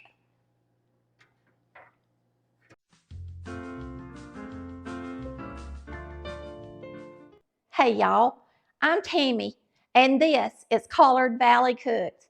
Today we're making a recipe out of my second volume cookbook. It is so good, and it's called a tropical cake. It is full of goodies, and we're going to get started. We've got 3 eggs. We got 3/4 cup of oil, 1/4 cup of water. We're going to be using a 1/2 cup of shredded coconut, and this is Baker's sweetened shredded coconut, and a 1/2 cup of crushed pineapple. And all I've got is a really big can. We're going to be using bananas in this recipe as well. I'm going to go ahead and open up this can with my handy dandy can opener. And I don't tell you to drain this, so I don't think you have to. I'm going to use a hand mixer today and my batter bowl. Be easy, won't it? So this is my new hand mixer I've been using. It's a Hamilton Beach Professional, if you're wondering. I'm going to start with my liquid ingredients. Whenever I do a cake mix, I put my liquids in first. So we're going to start with the 3/4 cup of oil. Now we've got the 1/4 cup of water.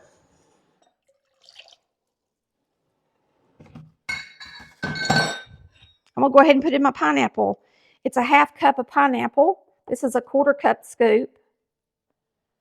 There's 1/4, 2/4.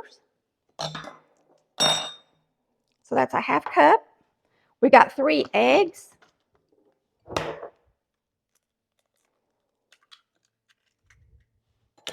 From my sweet chickens.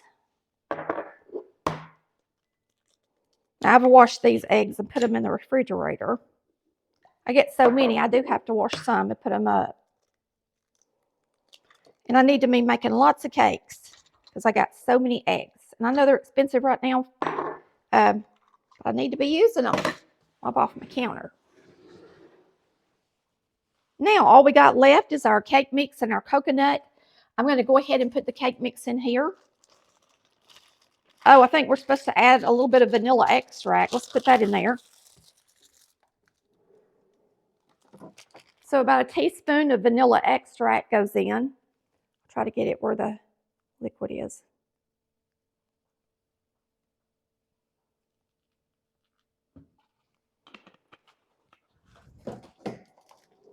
Now all we've got left to put in there is pecans and coconut. So we're going to get started mixing it up. This mixer does have a slow speed, which is nice for cake mixes and anything that's got flour or powdered sugar. Oh, we've got to put bananas in here too. We've got to mash up some bananas. Lord, I forgot to tell y'all about them. So all we got left is our pecans, our coconut, and our banana. So I'm going to let this sit right here, and we're going to mash up a banana. Chris got me some really big bananas. They were organic. I said, honey bun, these are enormous. So I tell you to use 3 medium, and I think 3 medium is going to be equivalent to about 1.5 of these. They're so big. So that's what we're going to use. I typically just use a fork. All right, let's mash them up. 3 medium. Or 1.5 really big ones.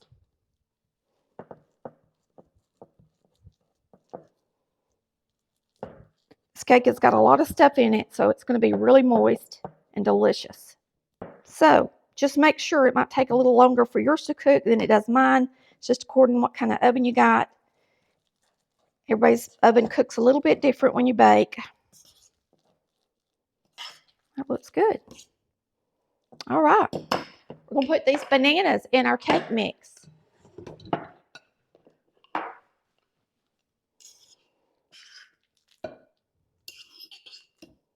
Don't that look delicious? It smells so good. Nothing like a good old tropical cake. Tropical cakes are so good, even in the wintertime. Get that banana mixed in there good.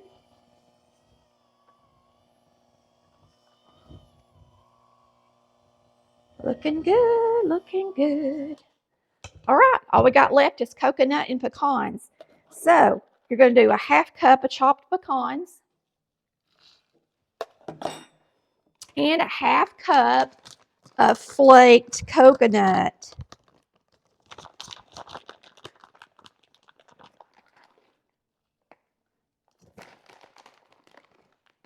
Don't that look amazing? See how easy it is to mix up if you got everything laid out? You can really take a cake mix and create something really yummy with it. With some of my recipes, I've got some really good cake mix creations, is what I call them. Cake mix creations. That's what I call them. Because they're creations. And this one is a good one. Chris will be excited when he gets home to get a piece of this. We'll have to share it.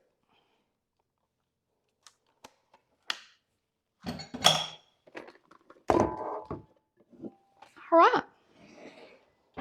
Here's your bundt pan. You're going to spray it really good. I like to spray bundt pans because it's hard to grease them. So I do it the easy way with spray. Get the flue good. And then get the sides really good. You don't want this cake to stick. It's got a lot of stuff in it. Make sure you spray your pan really well. We used the rest of my can. Now we're going to get this in there.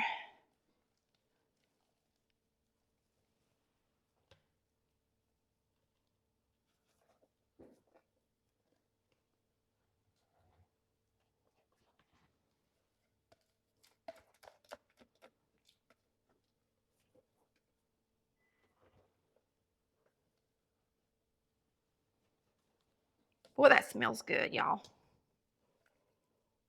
It's going to smell good cooking, too. It's a delicious cake. And I don't even ice this cake. I put powdered sugar on it. There we have it. Now let me wash my hands. It's going to be a good one. With all that stuff in there, you know it is, right? It's one of our favorites. Man, you can't beat our recipes. And remember, this one's in the second cookbook. All right, I'm going to open up this and slide it in. Now, with this cake, it says to bake it at 350 degrees for 30 minutes. And then you're going to turn it down to 325 for 20 minutes. Now, you make sure yours is done before you take it out. Put something in it, make sure it comes out clean. It should be pulling away from the sides just a little bit. Hey, everybody. I just wanted to tell you how much I appreciate you watching our channel. We have been on YouTube since 2017, and boy, have we grown into a big family. So, thanks for being a part of Collard Valley Cooks family. If you have never hit that subscribe button, please hit the subscribe button. I sure would appreciate it, and that way you won't miss our wonderful family recipes. I believe this cake is done. And I've got a skewer. I use a skewer. And I'm going to just put it in there and make sure it's done. Came out clean. That means it's ready, ready, ready. And it smells so good. The kitchen smells good. Let me get something to put it on. We'll sit it right here. And I'll bring it up, let you guys see it. Ooh, that looks good. All right, we're going to flip this out right here. I got me a cake plate, and I always rinse it off after it's been stored on the shelf. Make sure it's good and clean and not dusty. And I'm just going to sit it on top of the plate like this. Then we're going to just flip it upside down. Just try to get it in there as straight as you can.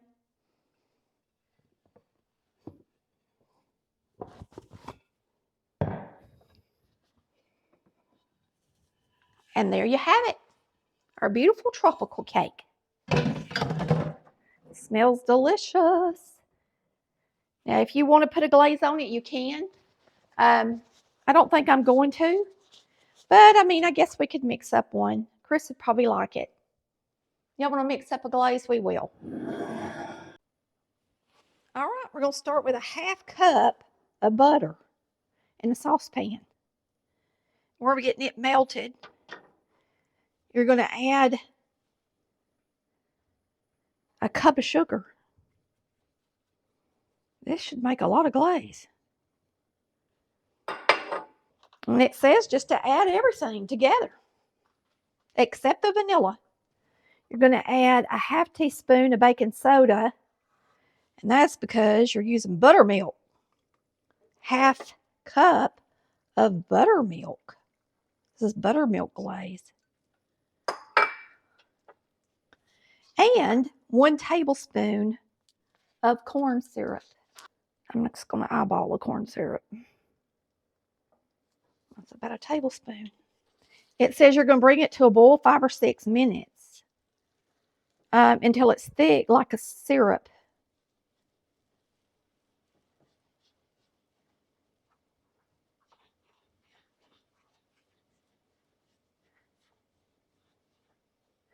If it's going to boil, I'm going to need a bigger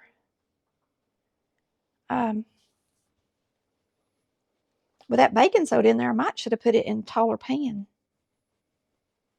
Maybe it'll be all right. That butter's still not completely melted. So we're going to cook it until it's thick like a syrup. Then we'll add our vanilla to it. And if you had a sheet pan cake, you know, like a sheet cake, you'd just poke holes in it and then pour this over the top. So bring it to a slow boil so that sugar has time to melt in there in the butter. Boy, it looks good, don't it? This is going to be really delicious, y'all. Really good. Now we're going to let it boil. While we're waiting on this to boil, I thought you guys might want to make a comment on if your mother made a cooked glaze like this, like a buttermilk glaze, or if you make one. Why don't you let me know in the comments? I cut my hair today. Cut it pretty short, didn't I? But it's about to start getting hot, and I don't know. I just wanted to cut it, so I did. I was curling it, and I cut it at the same time that I curled it. I'm going to get my big spatula. Yeah, that's what it looks like candy. Ooh, it's going to boil over.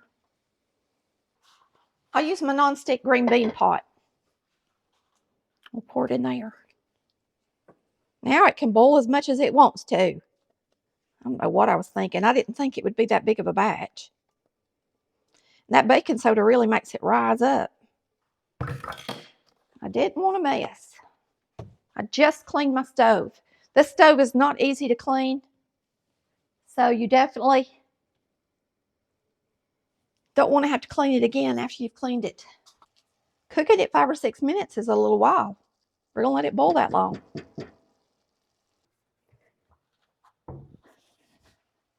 Now, I would recommend you use a nonstick pot like the one I'm using, and stir it, because it's got that buttermilk in there and you don't want the milk to stick to the bottom. It looks like it's doing good. Hopefully you got a nonstick pot. If you don't, I have one linked, and you can go in there and get you one. You can go through our website and buy it through Amazon, or you can go through this link on YouTube and get it from Walmart. Whichever one you want to do works. They're about 5-quart nonstick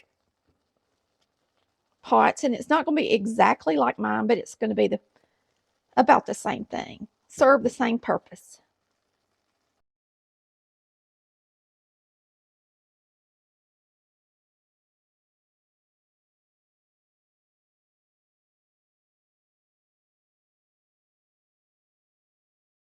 Whew, that ought to work. Golden. We're going to take it off and put some vanilla in it.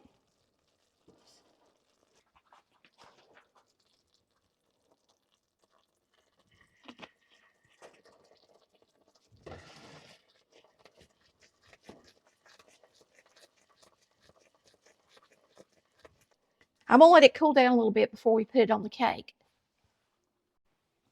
All right, we're going to get our glaze. Put it on there. It's still hot. I'm going to pour it up in a something that I can pour it out of. It looks really pretty.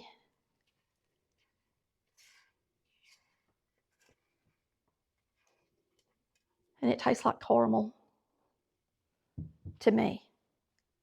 That's what I think it tastes like. So we're going to get it on here. I just don't know how thick it's going to be. I mean, it's supposed to be a glaze, so.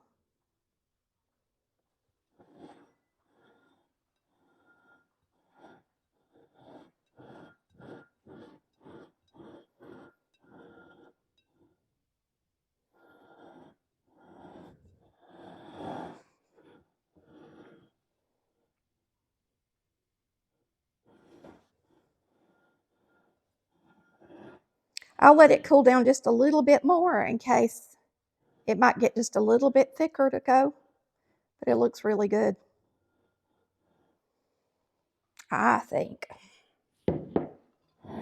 Looks really good, y'all.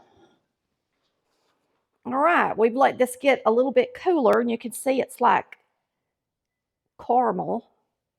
And hopefully you've got something you can pour it out of.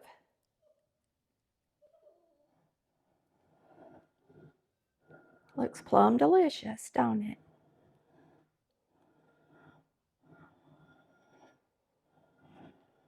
And it's going to be good, good, good.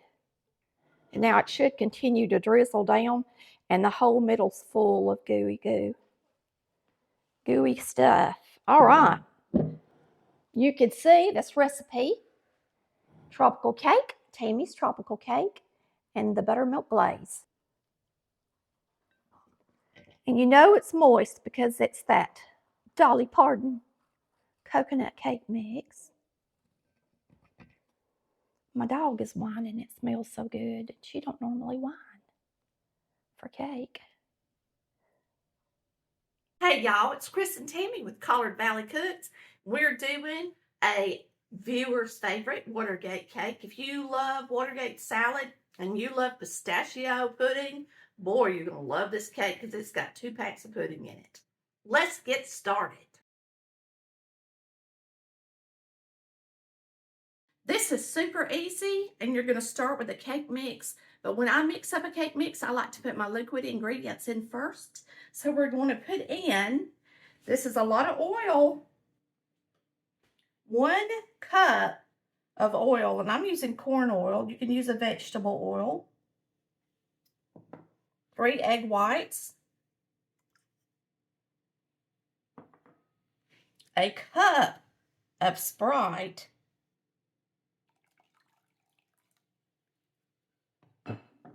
A white cake mix. And a pistachio pudding 3.4 ounce the smaller box. And it is an instant pudding.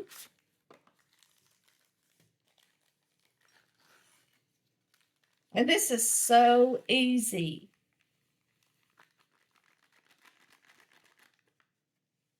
Now, in the icing, we'll have Dream Whip, we'll have pistachio pudding, and milk, okay? So let's put in our white cake mix. And we're just going to mix it up. This is from my good friend Chad. He lives in Ohio, and he works at a library, and he and I are good friends, and he gave me this recipe, and it's one of his favorites. All right, and you do use the Sprite, so some of you may have had this before.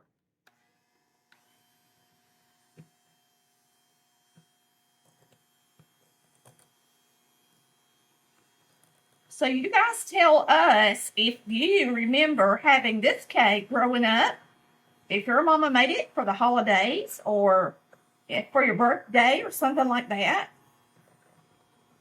The great thing is you can mix it up in 5 minutes, you know? Boy, what an easy dessert.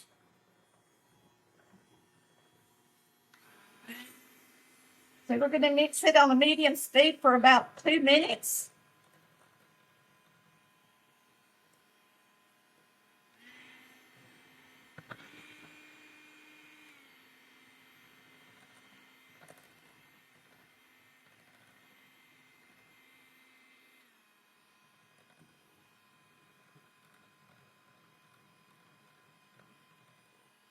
Isn't that pretty and green? Good old pistachio. Everybody loves Watergate salad. Well, this is Watergate cake. A tube pan.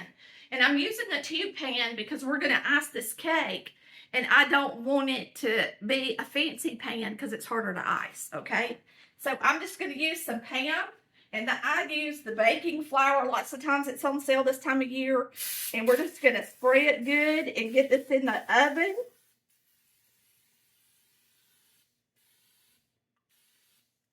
Bake it till it's golden brown. Or done, pretty much. Don't have to be golden brown. It needs to be done. And we're going to bake it at 350 degrees. And I'll let you know about how long it took once I'm done.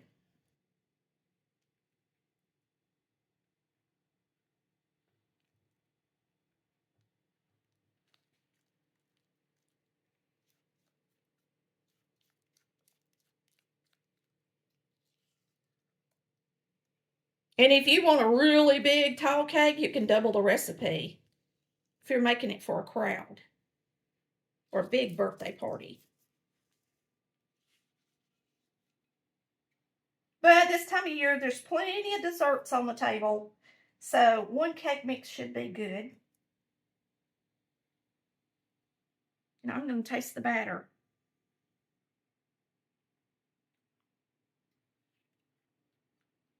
Yummy. Yummy, yummy, yummy. You know, Watergate salad has pineapple in it, don't it? Mm-hmm. This don't have pineapple in it. But it's called Watergate cake. Let's get it in the oven.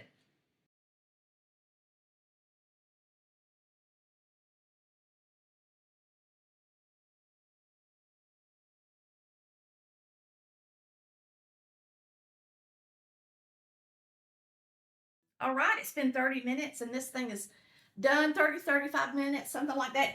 I checked it with a cake tester and it came out clean. Very beautiful. And here's the cake tester if you can see it comes out clean. So we're going to let it cool off just a minute. Then we're going to flip it upside down and cool it down good. And then we're going to ice it with some delicious fluffy icing. I'm going to go ahead and flip this upside down and let it be cooling while me and Chris have lunch today. Because this cake needs to get nice and cool before you ice it, okay? And so you can tell it's pulling away from the sides of the pan. It's good and done. And I'm going to flip it upside down real quick.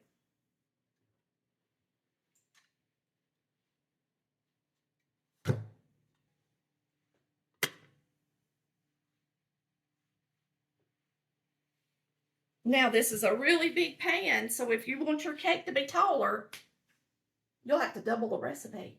All right?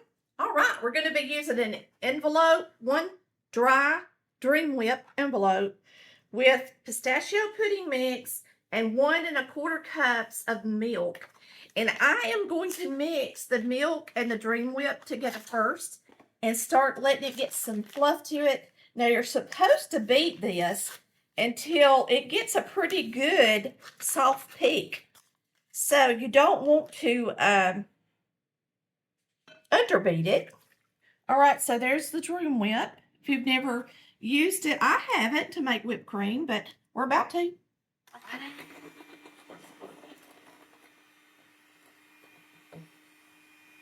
It's going to take about 3 or 4 minutes to beat this, and I'm going to beat it for a couple of minutes, and then we'll start adding the pudding to it, okay?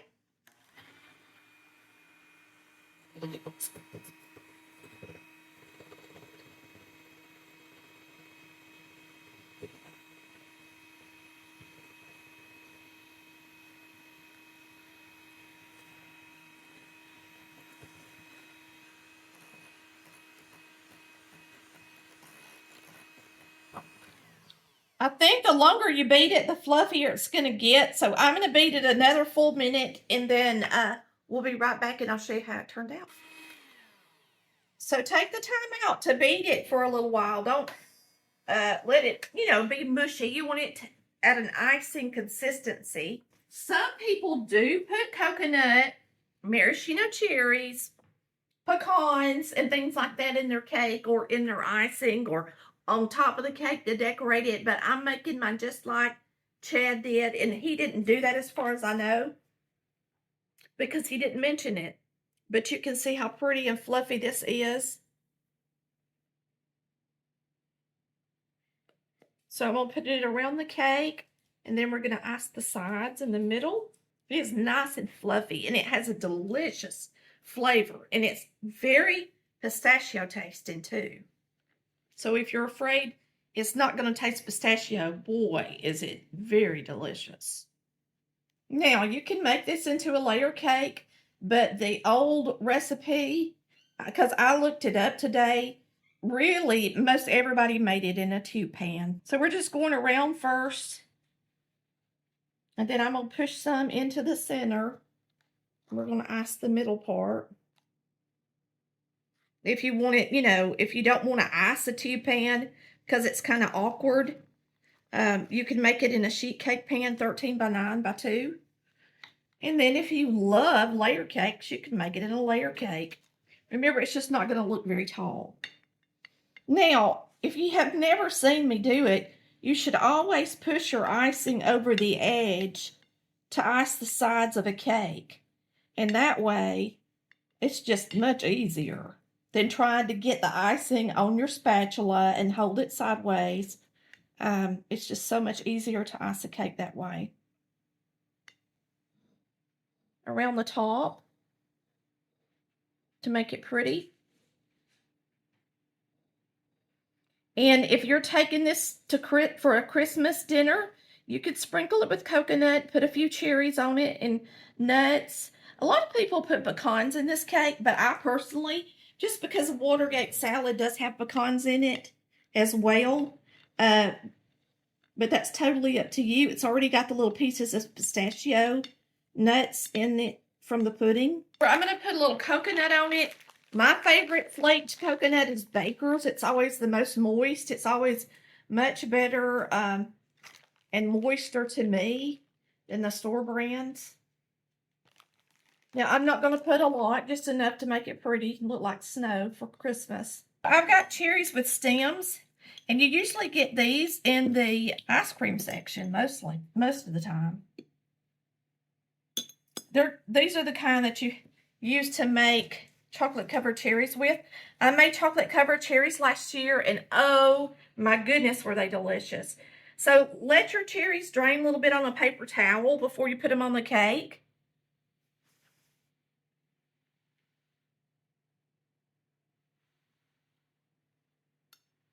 And now I'm going to put just a few pecans on. Now you can put pecans in the layers if you want to.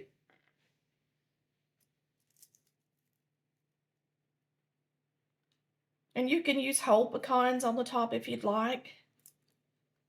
But I think because you use chopped pecans in the Watergate,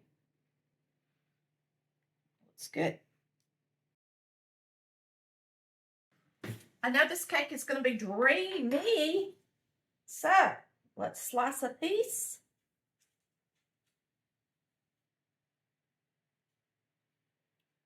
And give it a try.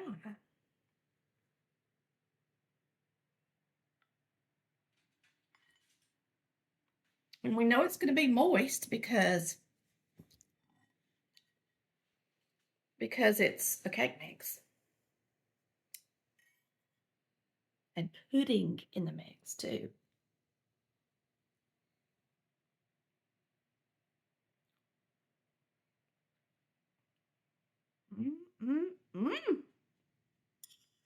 That is delicious. I've never used the Dream Whip, and it's really, really good. I really like it. And I love the consistency of the frosting that it makes. It's really delicious. Boy, I hope y'all enjoyed watching Chad's Watergate cake. It is super delicious and so easy. So y'all give it a try this holiday season. It's gorgeous on the table. We'll see you next time on Collard Valley Cooks, where we cook like our mamas did. See ya. Bye.